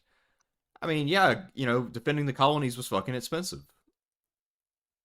hey, I mean, my dad was a loyalist, so I grew up hearing that they should have won. I mean, I like from, and we'll get into this a little bit later, but like, from the British perspective, it it must have been weird to hear the colonial arguments in the late 1760s, when they were going on and on about the charters, self-government, and the British people are like, "What the hell are you talking about? We had this thing called the Glorious Revolution. It gave Parliament supremacy. All those goddamn charters you made were with kings. We're not ruled by kings anymore. We're ruled by Parliament. Get with the fucking program." I Well, would not also, just be that. There's also a good case to be made, and this case is made by Christopher Duffy in his book on the Jacobite 45 rebellion. That Mm, by the mid 1700s, uh, the British system is far more plutocratic and ossified than it had been before, and that there was a yeah. lot of dissatisfaction with the British British at home. I mean, keep in mind, there's a lot. I mean, some of the work, like the Gordon riots, happen at this time. You Hmm. know, so there is. Um, you're talking about Parliament supremacy. Parliament can make that argument about charters, but ultimately, Parliament had already fought a decades-long military and political conflict and ideological conflict to secure its supremacy, only for it to be questioned by colonists, Yeah, and not just any exactly. right. So I think Parliament's case, they'll make legal justifications, but I think really it's about, like, hey, we're not about to let you stop us. Parliament is supreme. And of course, they have the backing of the king. And that's important because remember, the king, the power's been reduced, but George III does have a big influence on politics and policy. George Yep. III, you can make a good case he's the last king of England who's actually ruling the country. And beyond the affront to the king and to Parliament, last but not least, the fact that the colonists had been so militarily ineffective Yeah. in all these wars. What did Thomas Gage say? They show more pluck. I'm sorry. I'm not giving the exact quotation here, but essentially what Thomas Gage says is, "You guys showed more pluck killing us than you did the French." And I mean, and also colonists started the goddamn war. Like Yeah. this is sort of another So thing. George yeah, no. Washington, literally, George Washington was a member of the British military, was sent to to talk to communicate to the French British claims over the Ohio country. The guy ends up launching an attack on a French diplomatic party, right? Like that literally Yeah. starts the 7 Years' War. Pretty fucking stupid. Oh, the Jumonville Glen incident, which is still Yeah. to this day, what the hell exactly happened? And when we So we read about George Washington's fuck up, we thought, huh, that seems like the guy we should follow into the future. That's right. Well, he got a little bit lucky in 77 and 76. We'll talk about that in a later stream. yeah, eventually. Oh yeah. So we'll do the New York and Jersey campaigns, I guess. But anyways, yeah, I don't think Britain has like some terrible case for why they're fighting. You know. Yeah. Yeah, and I mean it should be noted too. Any war there are going to be atrocities committed. The revolution, sometimes I think they're kind of equal on both sides because the worst one with the British is the prison hulks. Yep. Yeah, that's pretty terrible. Um, Also, another one too about the revolution militarily is all the generals in the revolution seem to have like all the major generals seem to have like some really good moment and some absolute disaster moment. All of them.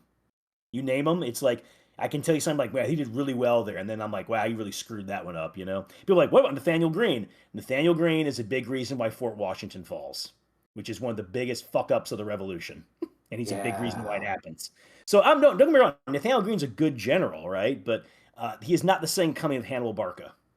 You're telling Nobody me is. Right. that he shouldn't be a 100 in tactics and liberty and death, liberty or death. Nobody should be. But I mean, I guess if we're just going to grade it based on the generals of the Revolution, I don't know. Maybe he should be like an 80 to a 90 in tactics. Yeah. You Yeah. know? That's probably right. Yeah. If you Um. grade him in like I'll say this though, in my horse and musket game series, he's rated a 2, and my scale is 0 to 4.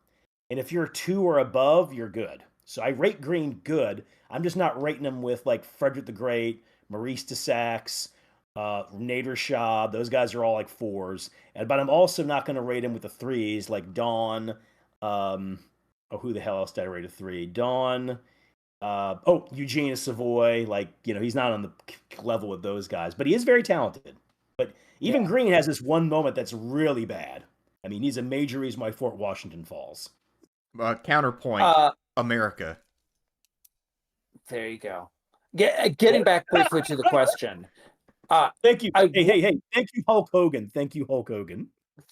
Yeah. The one thing I will say is that I'm pretty much with the British almost the entire time until the Intolerable Acts and the literal shutting down of the Massachusetts colonial legislature, Yeah. which is that's an overreach. That's a major overreach. Most of the problems were in Boston, and now you're denying representation for the entire colony. What feeds those Uh, conspiracy it feels like those conspiracy theories at the time. And I say that because yeah. there was a thing, and this is actually one of Gordon Wood's finest moments. There was a psychological history was getting big in the 70s into the 80s, and people were making a case that hey, these Americans when they write, they sound awfully paranoid. They must have paranoid personality. And then Wood just wrote our essay where he just goes, no, that's the way they thought. Like people Yeah. thought in terms of people. I mean, people very much thought in terms of personalized conspiracies. And it's not just them, it's all over the place. So the Mhm. Americans, It has been said that this country is founded by legal nerds who are conspiracy theorists. Yeah, that sounds about Yeah. right to me. So nothing has changed. There's truth in that. But Well, one of the fun ones is if you ever look up what every American president's favorite book was, it's all like Blackstone and everything legal until you get to Franklin Pierce. And he finally goes like, "Oh, I like Hawthorne because he's my friend," well, it's Anyway. interesting. It's interesting too with and the Revolutionary period because actually a lot of the people who ended up being loyalists also had quite a few issues with what the British government was doing. So a lot of the Yes. colonists actually do agree that Britain overreached, but for some of them it's still not enough to say we should break away. Right. Yeah, Agreed. but in that case, you have that, and then you're also getting into personal quarrels within the colonies. You know, which is why, of course, the revolution. And I'm glad I have not seen the Ken Burns series, but they say that he's playing it up as a civil war. I've thought of it as a civil war for about 10, 15 years now. Yeah. Oh yeah. Yeah. No, I think he's very accurate in that depiction. And I think that is simply historically accurate. It is a civil war. So we could Yeah. make the case that instead of calling it the American Revolution, it is sort of the Second English Civil War. I've heard that phrase thrown in there. The only reason I wouldn't go with that is because the English Civil War had a much stronger religious dimension, and their political quarrel wasn't this one. That wasn't this. Sorry, the English Civil War, of course, has a big effect on the American Revolution militarily, and militarily because of fear of another Cromwell, and also, of course, politically. And there is a view that people like John Adams, Thomas Jefferson have that the English Revolution secured these English rights under the threat of the Stuarts, which I do not agree with. That Yeah. I think it's kind of a simplification, but we are not doing English Civil War stream. Just understand that that is their view of the English Civil War. However, the political argument of the English Civil War is not really the political argument of the American Revolution. Yeah. You know, so sorry. So, um, I mean, you could say first American Civil War. That's how I think of it. Yeah. Yeah, I think that's accurate. Anyway, what's our next one? All right, last one for now comes to us from BH the Reaper for $5. Thank you, BH. How about the idea from E.P. Thompson that capitalism rose from transition of feudalism for the English peasants to the working class?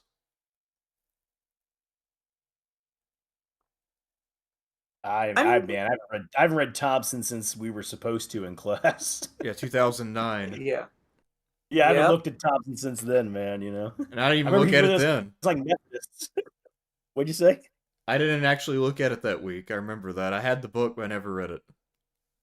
I mean, I skimmed it, man. I do remember this dude. That guy really hates Methodists.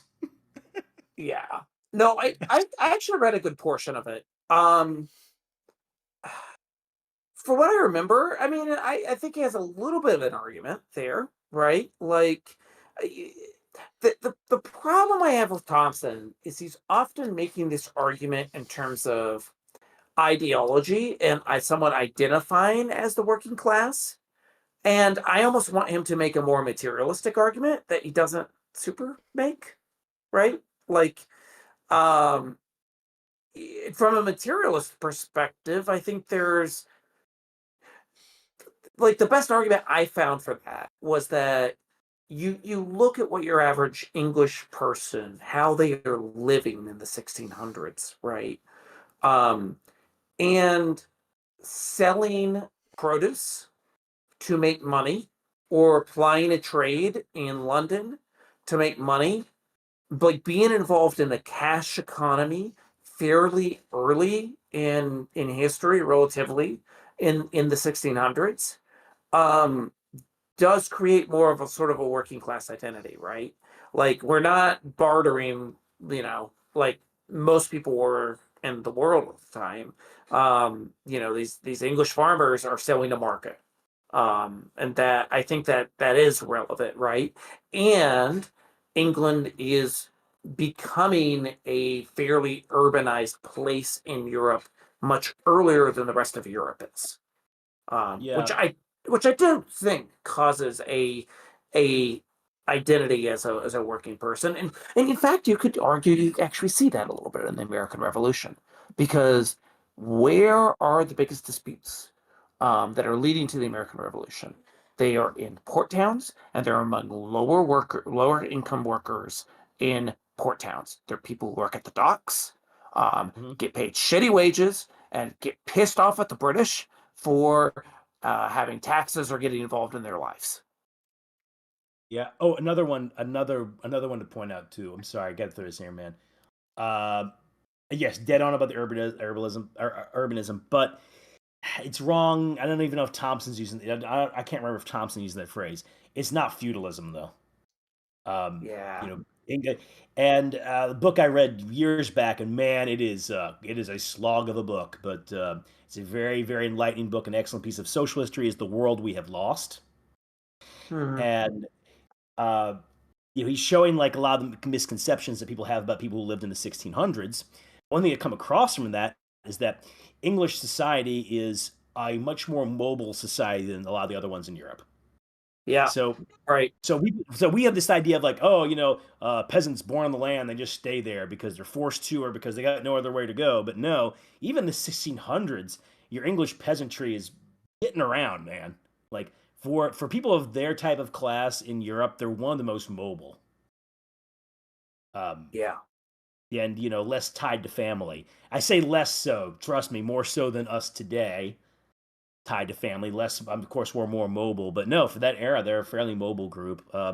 Yeah, not really a true feudal, not really a true feudal system, at least not by this time. Hmm. No, it's a more dynamic society, right? Yeah, yeah, much more dynamic society. All right, I will be back. Wait, is there any super chat for me of any type? Just want to make sure. No, no, That's that was the last one, and so Good, good, we're good. to transition and yeah, we I are talk gotta, about caught some I up. other gotta. things. My going away right now has to do with handling details for a party on Friday, so I'm gonna go and make a call, and I'll be back. Okay. All right. Sounds good. All right. All right. Well, so we can go ahead and transition to like English rights and other English thinkers that American revolutionaries are reading, if that sounds good. And then, yeah, I'm jumping off at 11:30, so we'll maybe end with this. All right. Sounds good. Or yeah. So let's jump in then. Yeah, so we talked about sort of different influences. We got religious influences, we got anti-Catholicism as an influence, which I just a little corollary to that. People forget anti-Catholicism actually matters to the American Revolution because the British Parliament passes the Quebec Act and extends the amount of territory Quebec um, will make up effectively to the modern day Midwest, to the modern day Ohio. And that pisses off a lot of New Englanders who basically are like, that's land we were going to move into, but now it's run by French Catholics and we can't trust them because they're Hmm. beholden to the Pope. Right. Um, and so they're lately, Sean was talking briefly about like conspiracy theories. You want to see conspiracy theories? See what New Englanders are talking about Parliament and the British Empire in the 1760s, where they start saying that like the British Empire is like selling out the country to the Pope. And the Pope's going to try to come and control all of us, get rid of our charters, you know, um, be tyrannical, just like the Spanish were, way back when, right? Like Right. it is anti-Catholicism is at like is a sort of point of a lot of conspiracy theories in American politics in the late 1700s and all the way up into the 1800s too. Yeah, that's interesting you bring that up because actually I was listening to an audiobook earlier today called The Republic of Lies about how conspiracy theorists have taken over. And it talks about how actually there have always been conspiracy theorists in America, and they brought that up as one of the many examples of conspiratorial thinking in American history. Yeah, yeah. So no, I mean, like these influences do, like religious influences do matter to the American Revolution. They affect the mindset of Americans and what they think about Britain. So yeah, absolutely, like it's a thing. Um, and I'm sure at some point we'll run a stream where we talk about early American politics and the fun conspiracy theories that come up there, where Hamilton and Adams think that Thomas Jefferson is going to pull out the guillotines, um, and, Right. and try to have their own reign of terror in Philadelphia. And Jefferson thought that Aaron Burr was an overthrow of the Republic and become the American Right? Napoleon. Although Yeah. I guess one of the wilder conspiracy theories of the era was the idea that James Wilkinson was a traitor, and that one turned out to be true. Yeah. Right. No, I mean it's a really interesting period. It'll be worth doing a deep dive down the line. Oh wait, while I'm waiting on this phone call, did y'all know about the James Wilkinson trying to kill his commanding officer? I'm not surprised, but I have not heard about that. No. Yeah, I know his life's wild, of course, but so Anthony Wayne, when they're fighting out in Indiana, he essentially goes to Wilkinson and goes like, "I know what you've been doing." Anyway, that night a tree falls in Anthony Wayne's tent, but thankfully he's not there. Oh my god. Oh shit! Okay, I remember that now because I remember. Yeah, Anthony Wayne fucking hated him. Yeah, just now we can't 100% prove that, but fuck it, I'm going with it, man. Wilkinson tried to kill him with a log. Wild. Yeah. Also, apparently, like part of the reason why Wilkinson was still able to make commanding general just because the army had such low prestige that nobody wanted the job. Effectively, wow. I mean, he was the highest ranking officer who was still around. And you're right. I mean, the army was kept in. The army was a low prestige job as well. But it should be noted that even when he became commander of the army, everybody was like, "Yeah, we're not. If we're in a serious situation, we'll put somebody over him." Yeah, because I remember like there's one time they summoned him. Rank. They brought him back from Louisiana, wherever he was permanently stationed. And, he went before Congress and hadn't seen him in a while, and now he's all fat and stuff, so they all wrote snide comments like, yeah, what a fat piece of shit.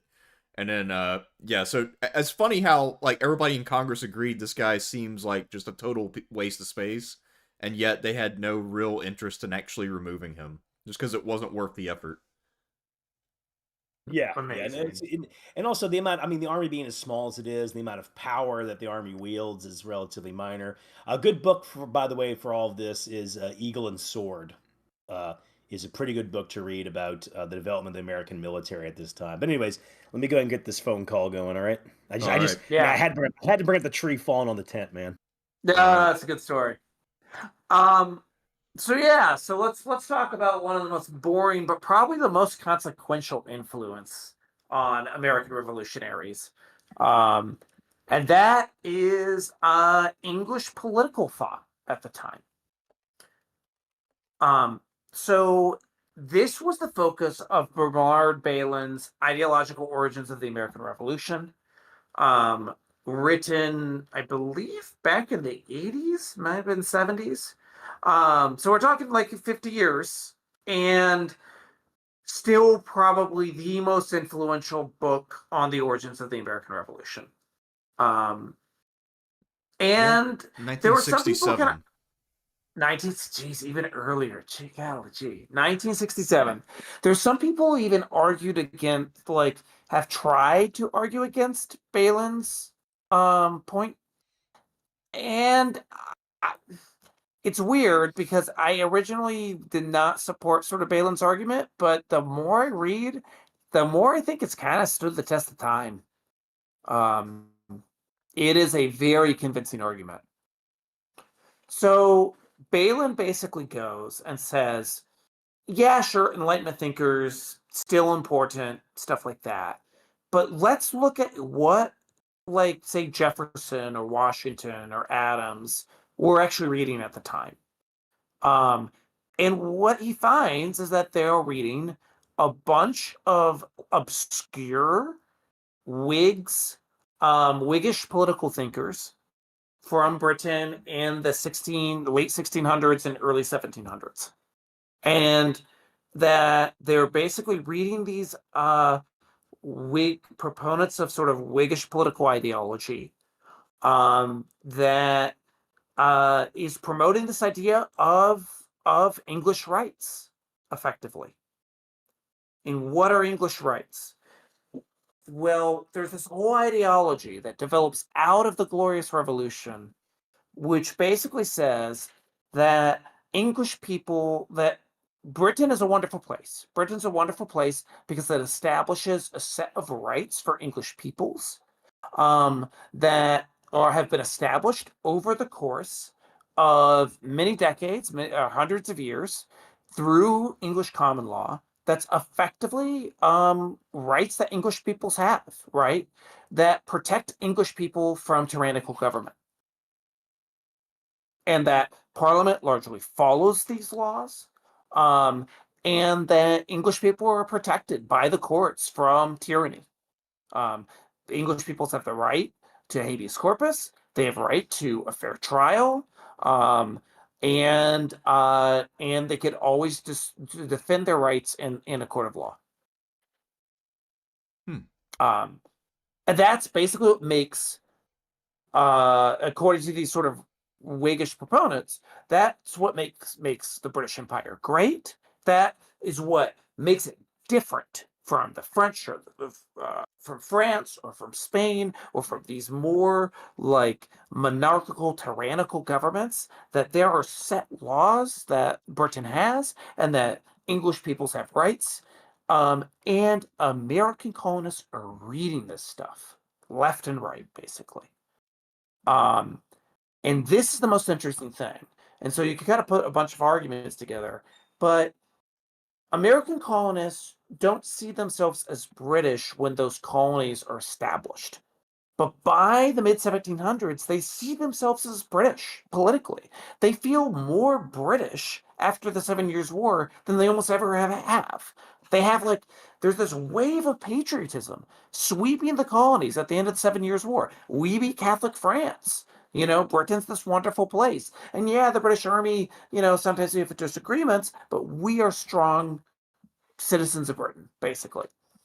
And they've read all these quite radical Whiggish thinkers, and they think of themselves as having English rights or British rights, effectively.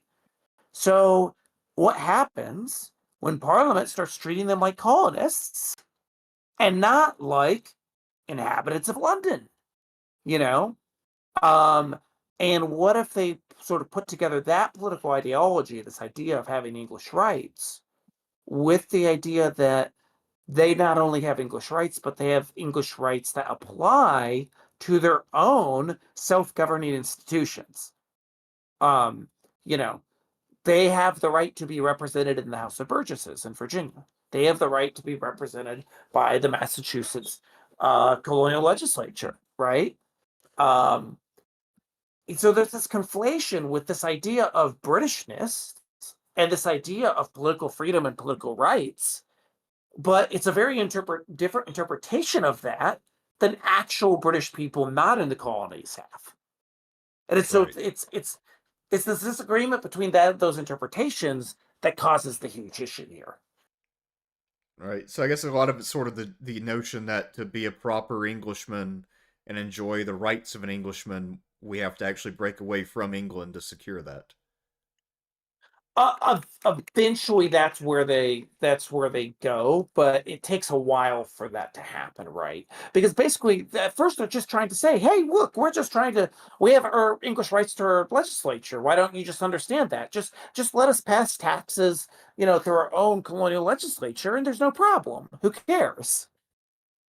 But of course, Parliament doesn't want to do that because Parliament desperately needs money and says, "Hey, we have parliamentary supremacy. Why are you questioning parliamentary supremacy?"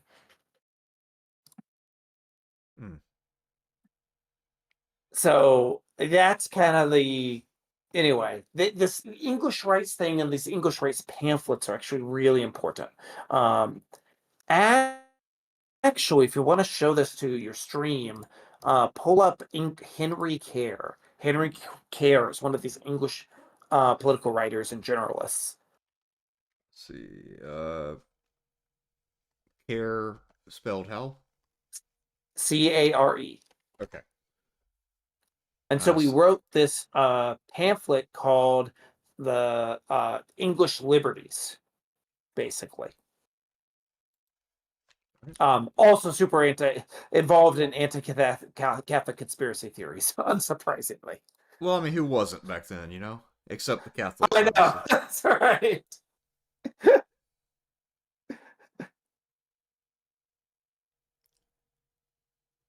So he first wrote in 1680? Yeah. Uh-huh. Yeah. Okay. And his stuff was read pretty widely in the American colonies.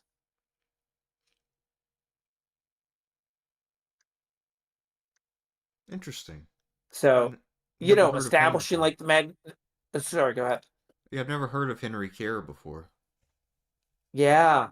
So a lot of his pamphlets are what Balin read, and was like, oh, this is what the American colonists are talking about. They're reading guys like Henry Kerr, and that's sort of impacting what they think about the country effectively. Um, Someone said in the chat, talk about Thomas Paine. I mean, Thomas Paine is really relevant, but Thomas Paine is only sort of relevant later, right? Like Common Sense is published almost when the split is already happening a little bit. Yeah, I mean, Um, he's more of as the event progresses rather than the backdrop. I mean, he's pretty much he's a participant pretty directly. I think it's safe to say. Yeah, and also as a thinker, he's more developed afterwards anyway. I mean, I forget, but he doesn't. I think he arrives shortly before the revolution starts, really.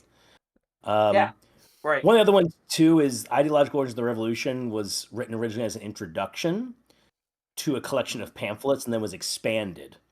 So a lot of it too is him reading the pamphlets that are being written at the time. Another big influence. Did you guys mention? I was kind of out of the room. Did you mention what Cato's letters? No, No. no, I was mentioning Henry Kerr and Henry Kerr's pamphlets, but yeah, talk about Cato's letters. I don't. No. I just asking if you did. Remember, I didn't have enough prep time for this one, but those are written by John Trenchard and Thomas Gordon, and Yeah, right, yeah, those are very right. popular in America. Also, the disputes happening with John Wilkes and Barr, hence the name of the place in Pennsylvania, Wilkes Barr, and hence why you have guys named John Wilkes Booth Hmm, running around America. Um, interesting. so, mhm. No, the I think, of course, that the old Charles, Balin and them were burying the old the Charles Beard thesis, Yeah, which I do think is a bit unfair. Well, I say unfair to Charles Beard. I get what Beard was going for, and I think he has good observations. You know, if maybe we've gone too far away from the economic component. And then you get into the argument about when did liberalism replace republicanism, or was republicanism ever really that strong of a belief to begin with? You know, I mostly agree with Balin as well, but there is definitely an economic motivation here. But although that yeah, might be more pronounced, although I do believe that's more pronounced after the revolution. yeah. You I know, think that's right. The way the Ken Burns documentary talks about it, and many of the historians on that documentary talk about it, is there are dual revolutions going on. There's a political revolution, which is mainly the Balin stuff, right? It's mainly the pamphlets, the politics, the led mostly by elites, but also many professional middle classes. Um, and then there's a social revolution. And both those things are happening simultaneously, effectively. and And Balin, to his credit, and this is why I prefer him to Wood. He does talk about the social revolution at the very end with the yeah, chapter, I believe it's called "Contagion of Liberty." yeah, right, right. Yeah, yeah. Whereas, and Wood's great, but Wood is like Wood is very much writing about constitutionalism and the way governments work. Um, he's like Wood's the one who's very strictly in that political realm. Yeah, Anyways, so no. Anyway, so yeah, the social revolution thing. Wood tried to talk about it in that book he wrote, what, Radicalism, the American Revolution, the one that got a lukewarm reception. I liked Radicalism, but it's not great. I liked it. I thought it was good. Um, But there's always been this effort to cast the American Revolution as essentially more of a conservative event. Mhm. But truth be told, that's kind of all revolutions are. There's always a conservative aspect to a revolution. And my favorite history book of all time is Tocqueville's, uh, the old regime in the French Revolution, where he essentially argues the French Revolutions inadvertently complete the Bourbon centralization project. Right, right. And so, but anyways, you carry on, But gentlemen. no. But I think this is a really good point because, like, in characterizing the American Revolution, we almost have to talk about like what is it exactly, and it's and that affects how we look at the causes of it, right? So yeah, we can look at all these pamphlets and clearly like the American colonial elite is reading them and is being influenced by them, right? Their ideas of politics are being influenced by them. They think that they are deserving of English rights, but they're applying those English rights to their own um, democratic institutions, local democratic institutions. And so that's how Parliament becomes not the sort of repository for like British and English rights and the sort of key part of British constitutionalism, but a tyrannical threat to what American colonists think are are their right to be represented in their own local governments, right?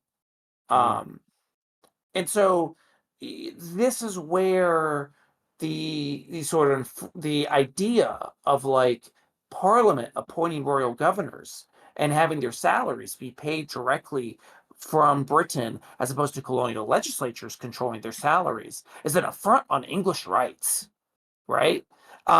And the British people hear that argument and they're like, what the hell are you talking about? But for the American colonists, like they understand their rights in a more expansive way than your average British mainlander does, effectively. Yes, and Um, also keep in mind too, the Americans. They say this that the American colonies had not so much directly experienced the more say authoritarian, maybe the wrong word for it, but the Hanoverians were very heavy-handed. You yeah, just look at the right, Highland clearance that's happening at the time. And so a lot of the radicalism the radicalism that come out of the English Civil War and the Glorious Revolution had, in many ways, been stamped out by now. In a lot of ways, right. let me find the book that makes that case. There's a um, that I read way back that where the guy said that one historian making that case that there was this radicalism to England in the 1600s that is essentially stamped out, and the last real attempt to overthrow the Hanoverians and have not a revolution but a rebellion, the 1745 stuff, ends in the most horrific oppression. At Yeah. least I'm sorry, reprisals in the Highlands. But let me go ahead and Yeah. find this one here real quick. Well, This even book I'm before going like on this Culloden, book. though, I mean, I think there was a Catholic revolt, a very brief one in 1705 as well. Yeah, I don't Mhm. know about that one. I know that there is Jacobite uprisings for the one that ends in Battle of Sheriff Muir. Well, Sheriff Muir doesn't end in it, but Sheriff Muir is the big fight there. And then there's the one Rob Roy was directly involved in, which was during the War of the Quadruple Alliance. Um, but after the 45 rebellion, because they had gotten so deep into England, and the Hanoverians just say, no, we're stamping this thing out completely. And yeah, so no, the Americans though don't experience. That's the best way to put it. The Americans have not really experienced the heavy-handed ways that the people back in England have, who of course Michael's right are scratching their heads. And the one I always love is that we do have some evidence that British soldiers when they came to America were shocked that we were rebelling because of how good we had it. Yeah, Right. exactly. Right. Like this is another important context, right? And one reason why the sort of like Beardians kind of lose some of this argument, you look at the actual taxes that Parliament's putting on the colonies. We're talking nothing. I mean, these are minuscule freaking taxes. Nothing compared to what British people and the mainland were taxed, which are pretty substantial taxes, right? So like these taxes that are being proposed are hardly hitting pocketbooks at all.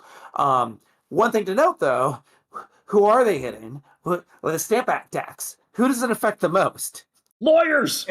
Lawyers and the press. The press. Who's producing all the paper? The press. Yeah. Wait a minute. Do we want to piss off the press? Probably not. Yeah. Well, you know, I mean, like, hey, you want another example of a dopey thing? Because, like, at the same time this is going on, and I'd always loved, I wonder how much what the Americans thought of it at the time. Because in 1768, there's a rebellion in Louisiana against Spanish rule. Okay? And one of the reasons they complained was that the Spanish came and, you know, the French gave the place away to Spain. Spain claims Louisiana. Antonio de Ayala arrives here with only 100 Spanish soldiers because they're doing the cheap. And you know what he says? You can't drink French wine in a city full of Frenchmen. You can only order Spanish wine. Brilliant move. Anyway, he had to flee very soon. He had to flee, okay? And then they, you know, the Spanish retake the place, and it should also keep in mind, I mean, Louisiana, I mean, it's just New Orleans. I mean, it's underpopulated, underdeveloped colony. No way they're going to stand up against Spain in that regard. In fact, once they kick the Spanish out, they're begging the French just to retake the place, and you know. But my point is, the Stamp Act thing was, of course, so monumentally dumb because you're right, the press, lawyers, right? And I'm also, that made me think of New Orleans, where it's like, you know what? Let's mess with No, that they're affecting enough newspapers that are actually like relevant and can spread around propaganda, which starts to happen almost immediately. So there you go. Oh, the book I was thinking of that makes the case about how the radicalism died out was Christopher Hill's The Century of Revolution. Now, Christopher Hill, keep in mind, definitely kind of like E.P. Thompson. He's Marxist. He has his lens, and I have problems with his books, but he's definitely worth a read. That and his most famous one, which is The World Turned Upside Down. Yeah, right. That one's about the English Civil War, though. Yeah, right. Although keep in mind, I'm looking at my old reviews of these books, and they are not good reads. Okay, so prepare yourself. So I should talk. So there, you know, that was mostly like the ideological argument, right? Like this is colonial propaganda based off of English rights.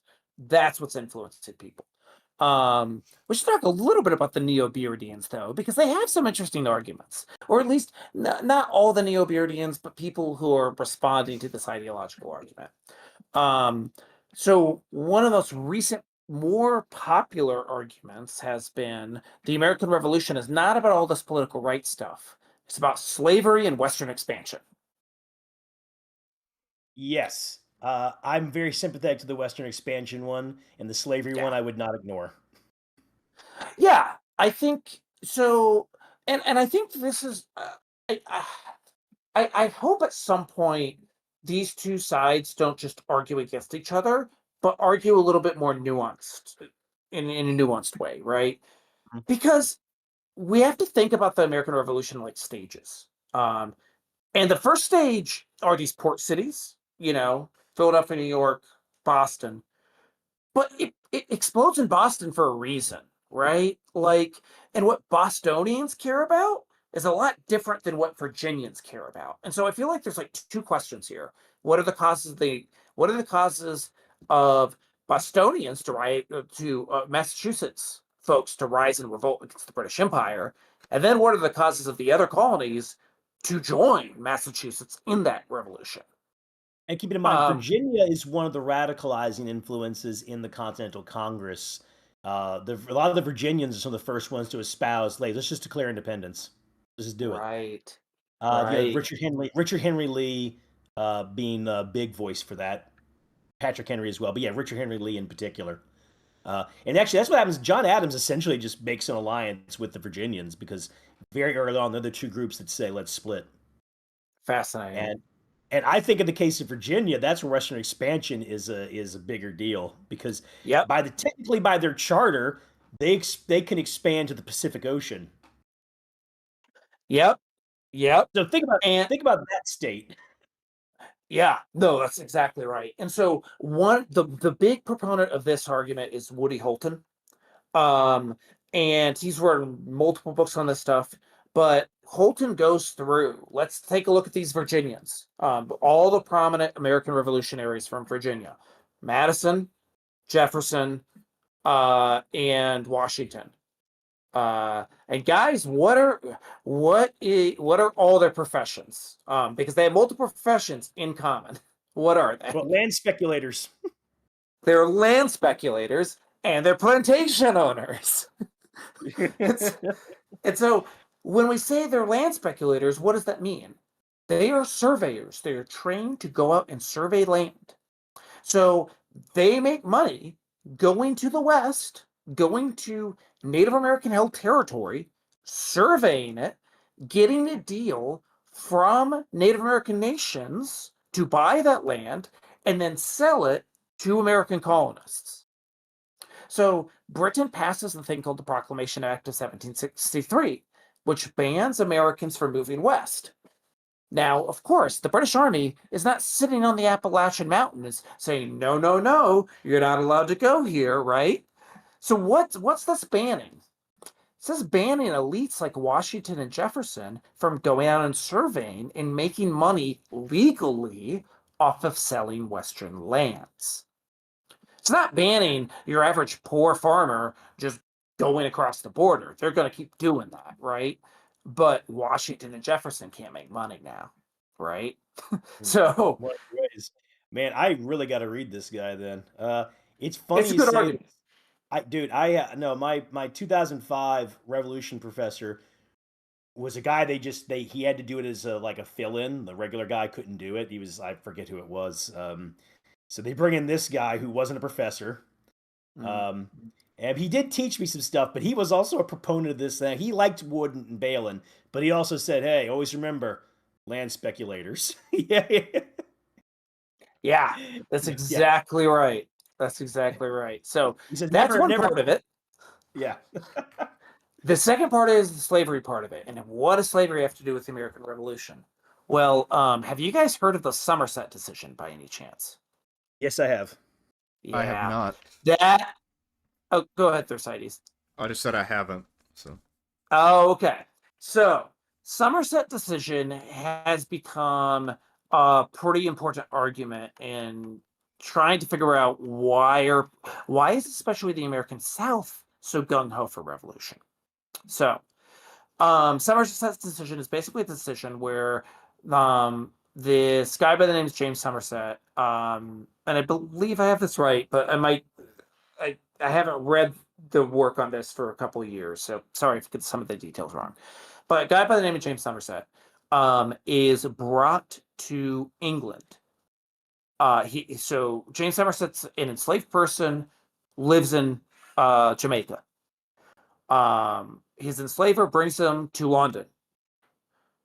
Somerset had read some stuff on English rights and liberties and knows and thinks of England as a free place without slavery. So he petitions a court and says, hey, I know I'm enslaved in Jamaica. I'm not arguing about that.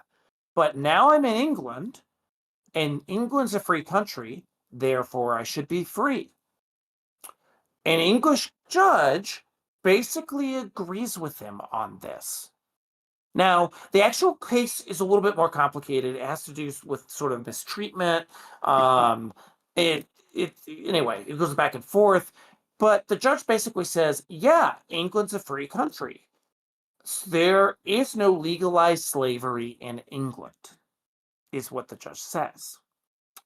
Now, why would this concern Virginians? Well, they've been reading all this stuff about English rights, huh? They've been reading all this stuff about and hearing all the arguments that British people have been making about parliamentary supremacy and the supremacy of Parliament over their own colonial legislatures. And now a judge has declared slavery pretty much null and void in England. It's not as clear cut, but that's how people are understanding. So, what if Parliament says, "Hey, we should abolish slavery in the colonies, and we have the right to do so because we're supreme in terms of our law. We are, like, parliamentary law is more supreme than colonial legislatures. And so what's happening, or Virginia elites are connecting the dots here between this ideological origins, right? And slavery. And so some historians have looked at this. The Somerset case happens in the early 1770s and basically says, and historians are basically like, this is when the light bulbs goes off for the Virginians, and they become a lot more revolutionary overnight after the Somerset decision. They get freaked out by it. That makes a hell of a lot of sense, actually. Yep. I also want to ask this, though. How much do the American revolutionaries write about the Somerset decision? That I'm not entirely sure. I would have to read a little bit more into that specific literature. I've read some like articles, but there were like multiple people writing books on it, kind of right when I was finishing my qualifying exams. So I'm not entirely sure yet. Oh, gotcha. No, I have no doubt that this is influencing them for sure. I think one thing I wanted to say with this one is take into consideration with everything else going on as well. Okay, Yeah, that's the only exactly. one. Not to do an. I'm sorry, not to reduce it in isolation. Okay, so it would not just be because of this decision, but yeah, this has to be considered one of them. I just want to know what I'm curious about is the volume at which they're writing about it. I will say this: between the two of them, from what I can tell, land speculation is the bigger deal. Yep, You know, I agree with that. because the other reason too is we also have to keep in mind too that a number of these revolutions, a number of these slave owners. Remember, this is the era when the slave owning class in the South sees the slavery as a necessary evil, not as a positive good. Exactly. All right, and of course, there's a line that's going to be drawn between those two, and there's things going to make that happen. But these people are not espousing a defense of slavery that would be similar to a John C. Calhoun. Um, or a God, who would be another big one? William Porcher Miles, who was a big Yep. fire eater. Oh, well, William Butler Yancey, and of course Jefferson Davis. But so keep that one in mind as well. Is that they of course they have their fear of slavery comes in more after the Haitian Slave Rebellion, and the positive good argument has not really been made yet. Okay. Also, keeping in mind that when the American Civil War happens, scientific racism is just coming around, and then it gets bigger after the war. There really isn't a concept of scientific racism right now. There's a concept of like, oh, we're superior to these people, but I'm talking about like a scientific basis to it. Because Which we've I been think is measuring also important. skulls. Actually, physiognomy will begin in the Enlightenment, but I think it only takes off after Yeah. the Revolution. Exactly. The seeds of it are there, and you can actually find the seeds of it in some of Jefferson's writings. But nonetheless, I agree with your overall argument here, because look at what almost literally all the people arguing for the revolution, almost all of them are or they're on the more radical side on Western expansion. Yes. And also, I do want to mention this. Yes, the guy you mentioned, Jefferson, the seeds of that kind of scientific racism are in Jefferson's writings, but we're not there yet. Yeah. Okay. But yeah, the Western expansion one, I know they talk about that, and Oh yeah. and I feel like if you went up to George Washington, Thomas Jefferson said, "Give up your slaves, go Western expansion," they'd be like, "Slaves gone, Western expansion's on." Yeah. There's much more of a commitment to that. Also, in the case of Jefferson as well, remember that's also tied to his development in radical politics, his idea of, landowners, like farmers, like almost like because remember these guys are also heavily influenced by the Roman Republic. You know, Mm-hmm. so the idea there should be like like these gentlemen type farmers. Maybe they have slaves, maybe they don't, but they own property, which means they're going to defend the land, and that is how you create an empire of liberty. I mean, that's the conception Jefferson has for Western expansion. Is that this will help maintain American liberty? So that's why I'm saying that if they had to choose between the two of them, Jefferson will jettison slavery in favor of Western expansion, not just because of the economic stuff, but also because it is tied to his ideology. Anyways, Yeah. carry on, gentlemen. No, that's yeah, I think that's exactly right. And yeah, we didn't mention about the sort of the allusions to Rome and that the other aspect of this, like that's another part of the Enlightenment. Um, Focus on reading ancient texts and caring about ancient texts. And the Americans during this time are often thinking about the Roman Republic on a regular basis. Yep, sort of like that meme where girls complain their boyfriends always thinking about the Romans. But yeah, Yeah. so in terms of ancient text, I mean, from what I'm seeing, the way they're being used, a lot of it is just to be a source of examples. So it's the same way that a lot of people were using the Bible to illustrate points, just as a shared reference point.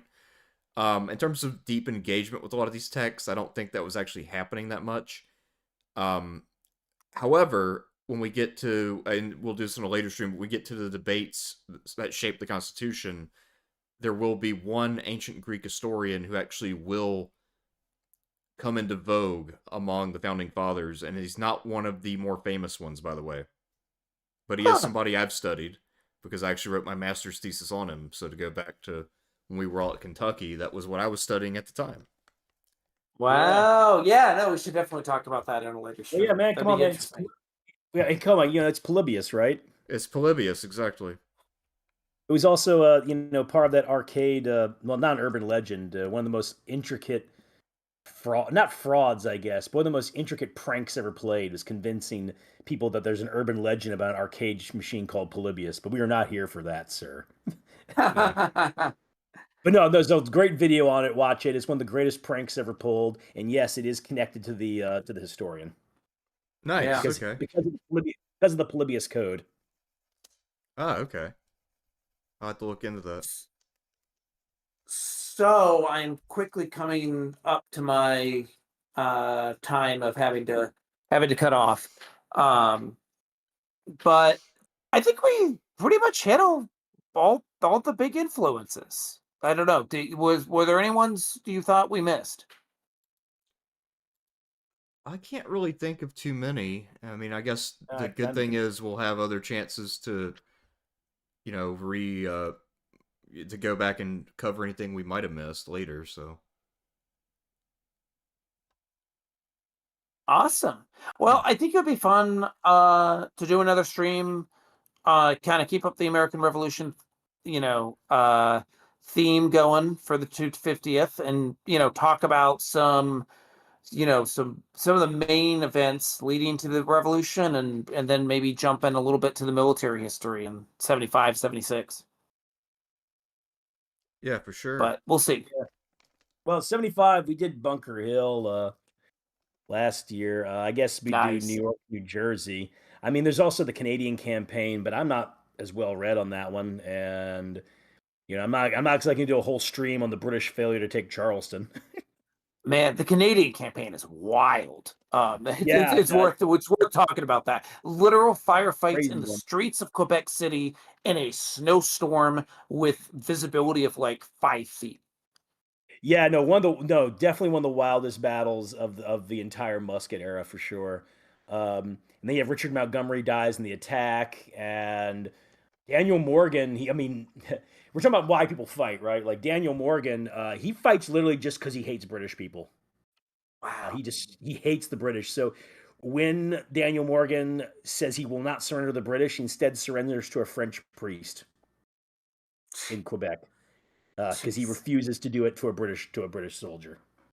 I mean, Yeah. you gotta admit, the Americans Hardcore, do man. have some moxie, like True. trying Oh to yeah. invade Canada in the middle of the freaking winter and being like, we just declared independence. We're not worried about defending our home. Let's go invade a colony that didn't declare independence.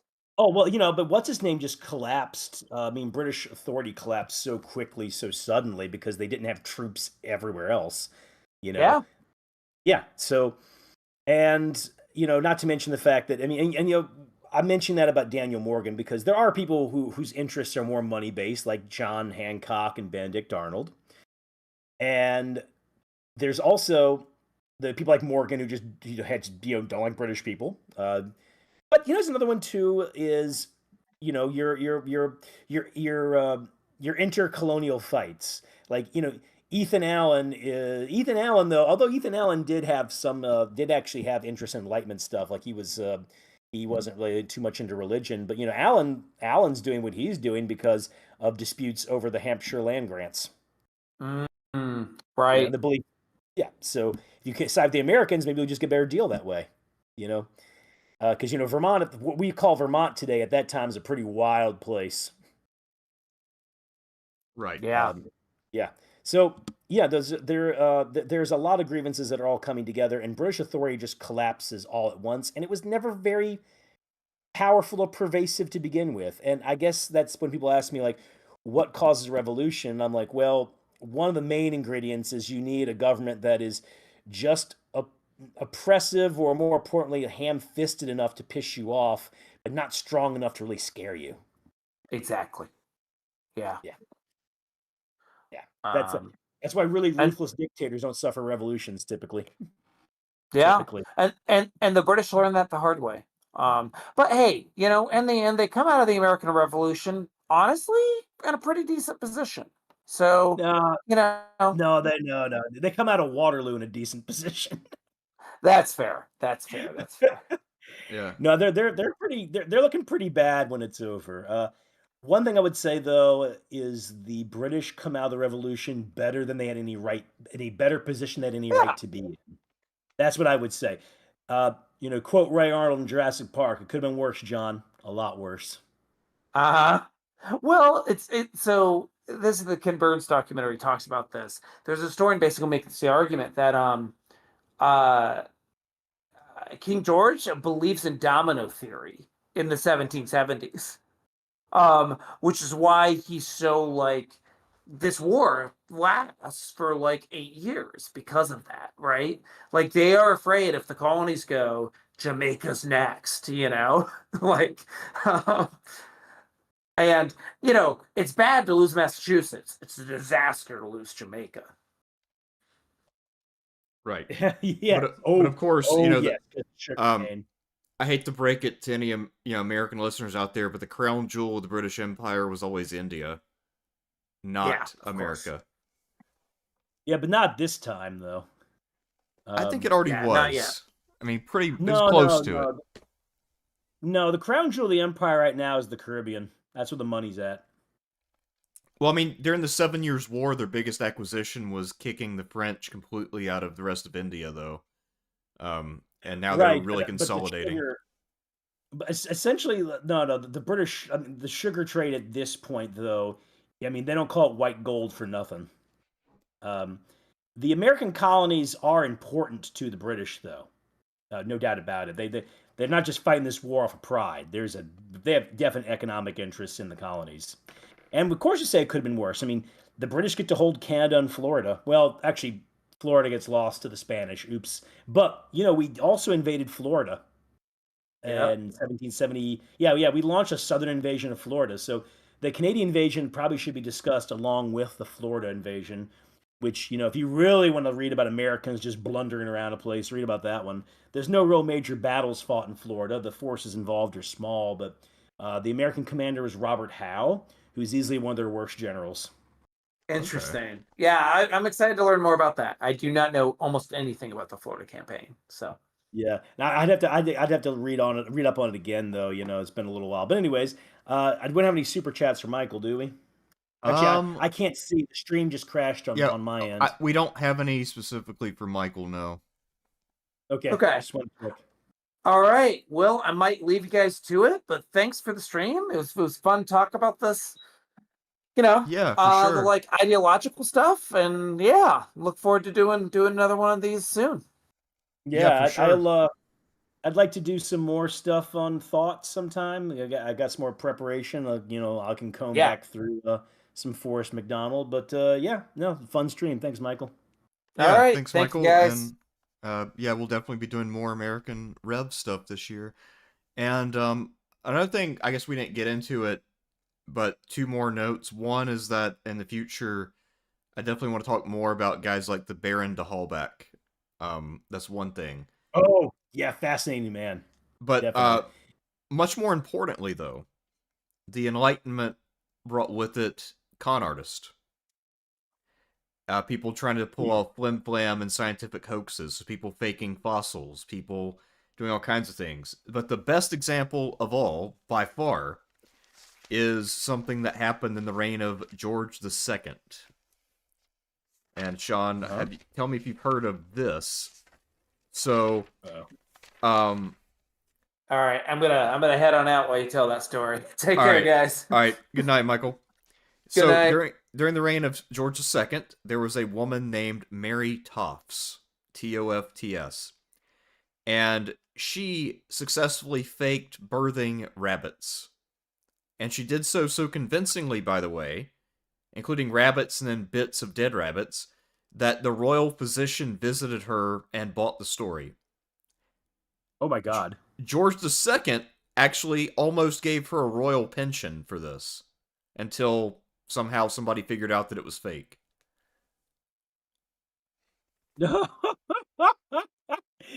My favorite one is the Mechanical Turk. Oh, yeah? Yeah, that was a just they said, oh, this is a Turkish machine, an automation that can beat people in chess, and it was a dude in a box, Nice. But it was a good chess player, it beat like Napoleon and stuff. So no slouch, you know what I mean? Yeah. It reminds me of But that yeah, I've never heard. that South Park episode where Cartman dresses up as Awesome 2000. He just wears a box and says he's a robot. Yeah, that's a great one, man. Dude, I did not know about a woman faking birthing rabbits. That's pretty wild. And the thing is, like, she came within a hair's breadth of getting away with it, Like, she was fucking close here. Yeah. So she almost got money from the fucking king for this. I mean, it's that crazy. No, sharp, man. Anytime you have a newfangled thing going on, like they always there's this academic agent and thing they talking about this, you have this thing where you have like the true believers, and eventually what they call the sociopaths get in there because they see they can make money. Yeah. Yeah. Right. But hey, let me get some water because my mouth's getting dry. Okay. I'll be right back. Yeah. So the main reason why I brought up Mary Tofts, other than the fact that it's funny, is that, I mean, America, let's face it, has been riddled with con artists since the founding. We've always had prominent con artists in our society. And we've had other people pull up hoaxes of this nature. I mean, we've had everything from fucking Mothman in West Virginia to people faking alien abductions to a guy from Indiana in the 19th century who pretended that he was a Swami from India. So we've always had swindlers. And I think that is part of our heritage from the English Enlightenment.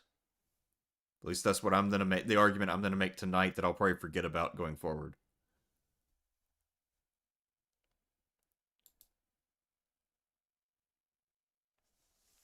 So that is my thesis statement of the evening.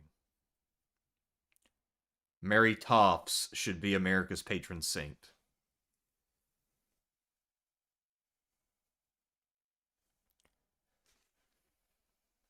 Well, looks like we got 2 more super chats, and then we can call it an evening once Sean gets back. Back. All right. Yeah, I don't know if you heard what I said while you were gone, but basically I just said that Mary Tofts should be America's patron saint because, throughout our history, we've been troubled by con artists and swindlers of various varieties. Not a bad idea. Oh, yeah. Yeah, that's always been a thing of said, in America, you can get away with shit just by saying, hey, man, I'm just trying to make some money. Yeah, or just say that God told you. That's the thing that will convince a large number of people. Well, God told me. Okay. That works. Not a bad one, yeah. Yeah. Yeah. Like, oh yeah, God, yeah, okay, definitely, let's do it. Yeah, somebody points out, Adam Smith is way up on that list. Probably the biggest one, but I mean, I guess we also produced L. Ron Hubbard, though. I mean, there's another one. So we're I'm sorry. So, anyways, what are our other super chats? Because all right. Well, I'm sorry. Tab for me is totally gone. We only have 2 more to go, and then we can call it an evening. So our next one comes to us from Michael Thompson. 5967 for $1. Thank you, Michael. And it looks like he didn't have a comment to go along with that. But I guess he did say something later about he thinks that Jamaica was the crown jewel. Yeah, that's my thought at this time. Don't worry, man. India's gonna become that crown jewel real soon after this, though. Yeah. And Um, the final super chat of the evening is from Arjun Jairaj for $2. He says, Tribute. Viva Thersites, Sean, Michael, and Stream. So, Viva Arjun what is as this? well. I was gonna say, was it like an SPQR thing, like Glory to Rome or something? Yeah, I guess just without Tribute. a neat acronym. Yeah. All Yeah, right, so cool. All right, I guess that's pretty much it then, man. yep. No, nice, nice fun stream there. I guess the only thing I'd leave with is everybody be on the lookout for keep pay attention to Cuba right now. Oh yeah. Uh, yeah, well, they got all their oil from Venezuela and they haven't really gotten another source, so they're in trouble. Uh-oh. Yeah, pay attention to Cuba. We're Um, going to restore the Batista government, which was so unfairly removed and what fraudulently if they? removed. I'm not sorry. Every time they fucking say Batista, I think of the wrestler. Or when the wrestler gets mentioned, I think of Batista from Cuba. Yeah. The dictator, Well, it would be right? funny So if, some dementia-addled president were to make that mistake and just go with it, and we have Dave Batista as the new dictator of Cuba.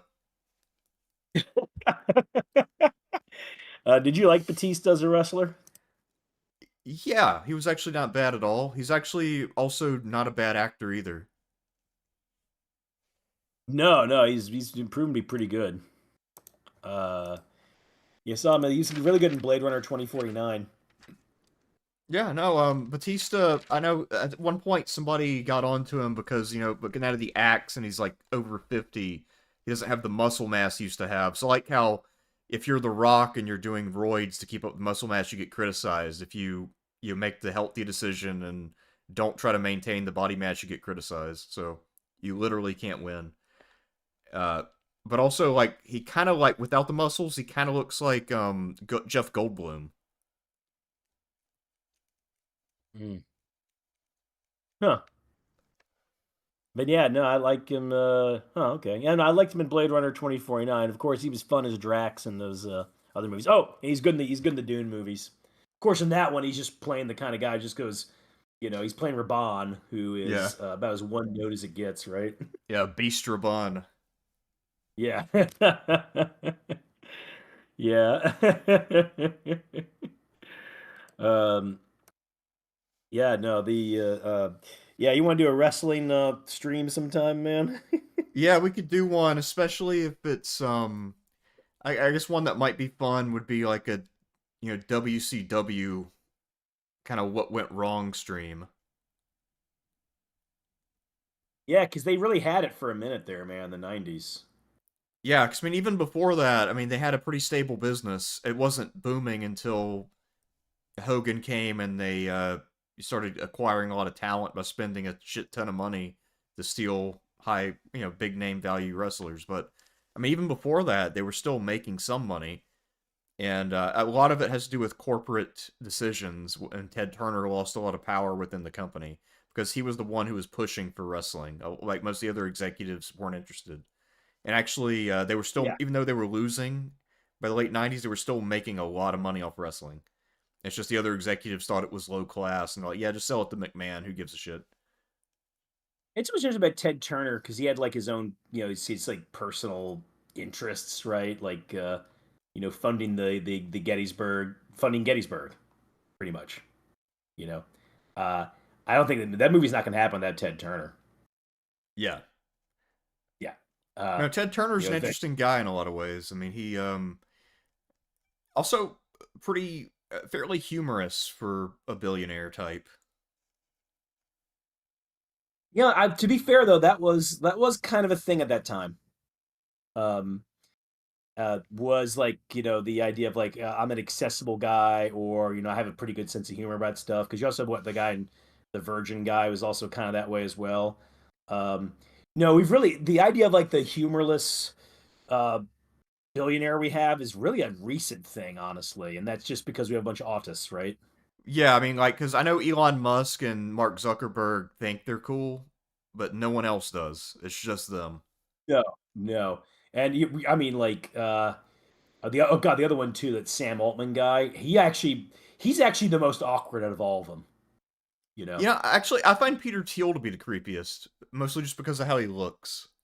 I mean, he looks like that fucking can Worm see. Tongue. I could see that. Look, all these guys. Let me make this clear. All these guys do not have. They do not have charisma. They're fucking weirdos. They're like reptile people or something, right? But I'm just saying that out of all of them, the one who, when he talks, the one I'm most like, okay, that's a robot, is Sam Altman. Yeah. I mean, that's a Well, see, like with a lot of like these I'm waiting for guys, the fucking turn. I'm waiting for the Terminator 2 scene where he cuts his arm off. You know what I mean? He brings the skin off. it's interesting to me though because it's interesting how all these guys get covered in the idea of being geniuses because they became billionaires. I mean, especially with Musk because he was literally just born. That was his how he became super wealthy. He was born. Like I mean, okay, Zuckerberg, I'll give him credit. I mean, he invented Facebook and managed to push it and monetize it. So I mean, he clearly did something right. But Elon Musk, I mean, like fucking Jeff Bezos developed Amazon, made a fuck ton of money, effectively took over the post office de facto. So he accomplished something. Elon Musk, though, I mean, goddamn it, he just got interested in electric cars, and then had a semi-successful business with that. But even if he Look, a lot failed of the these business, he's guys. still a billionaire. Like he Look, couldn't possibly lose. yeah, but a lot of these guys you're also mentioning, I mean, they have like their own connections and everything. I guess like the really old school Silicon Valley ones, like what everyone say about Bill Gates, regardless of the stuff that's come out now, right? And I mean, the guy's always had a reputation as an asshole, but I mean, I found Bill Gates and Steve Jobs uh, far more impressive. Their rise, are the guys who founded Atari, which is also out of Silicon Valley, far more impressive with those people than the ones nowadays, and somehow somehow more didn't come off nearly as weird as these. Like No, because I mean, Bill they Gates come just off seemed so like he awkward. he seemed like your traditional nerd, but not in a Yeah, weird way. Just a nerd, just like a normal guy who happens to really like computers, and that's yeah. it. Like yeah. He seemed like he could be in Revenge of the Nerds, no problem, right? Yeah, but also like you could totally be friends with them or have a coffee with them, and it wouldn't be weird. Um, Relatively, yeah, yeah, yeah, I yeah. mean he might Uh, go on and on and on about RAM or whatever, but it's not gonna be like anything too fucked, and you're not gonna feel like, man, this guy's crawl space is full of buddies. of course, we're doing. Well, God, we don't want to go to that rabbit hole, man. Just watch the Tim Dillon video, though, man. Just watch it, dude. No, I know. Really. But anyway, so yeah, that's the I guess to make Yeah. a point finally, where I was going with this. I'm just saying like that of all the billionaires right now, Elon Musk is the least impressive because again, he was playing with house money. There was no possibility of him losing. Yeah, no. He'd only lose if he was like really a true fuck up. I guess his rise would be the least impressive. I guess him and Bezos would be the ones who come off the most human-ish to me. Uh, Mind you, this is not saying much, okay? Yeah, I Uh, mean, well, Elon Musk is human in the sense that he clearly wants to be accepted and wants to get laid. So those are things yeah, we can all relate to. But aside from that, he is just not that interesting, actually, just on a personal level. yeah, and he does have his like, oh, also his like, particular nerd interests. Like when they were going after Gary Gygax, like don't go after Gary Gygax. I'm like, you know what? That was from the heart. Okay, we know this fucker played D&D. Oh yeah, You know, but like, yeah. Like I think Sam Altman, I think a Molaram stuck his hand through his chest. He wouldn't find anything there, just a void. Oh fuck, man. So, anyways, no, this is a good one, man. I know you're doing what the the Three Kingdoms stuff next week. possibly, yeah, that might be something I do this coming week. I got to make sure my notes are all in order. And actually, All right. depending on what the schedule's like next week, I might do 2 of those just to knock out the Kingdom of Wu finally. So I've got enough material that it would need to be 2 streams rather than just 1. So What yeah, was the? Did we decide what to do after Romance of Three Kingdoms? Or we after the have Wu? not decided that for certain yet. I mean, I know you and Luke were talking about some stuff and trying to schedule someone, so I didn't know what the latest was with that. When I got an email from today, just haven't opened it yet. So I'll see if I can get the date down for North Anna on that. If you want to do another Civil War one, though, I know Luke wants to do North Carolina 1865, which I say we just connect with Sherman's March. Yeah. So I can handle the Sherman's sorry, I can handle the Sherman's March portion of that. All right. Well, that works for me. Yeah, yeah, it works for me, man. So if we don't, all right. So up next, we'll either do Overland Part Two or Sherman's March, and then North Carolina 1865. And I know people really liked Sarah, so I'll see about bringing her in some point in the next few months, or maybe over the summer for Chancellorsville. Oh, that'd be excellent. Yeah. Yeah, because she just wrote a book on it, Nice. so that'd be cool. All right, man. Nope, that's pretty much it. All right, guys. All right, everybody, peace out. And next week I'll be doing some ROTK, and then Sean will be back after next week, and we'll probably return to the Civil War, but we'll see. And I'll keep you posted with announcements. So until next time, good night, good luck, and don't hang out alone with American billionaires, especially if you are underage. Good night, everybody. God. Yeah. All right, All right. that's it for now. All Damn, we right. actually Let's gained. see.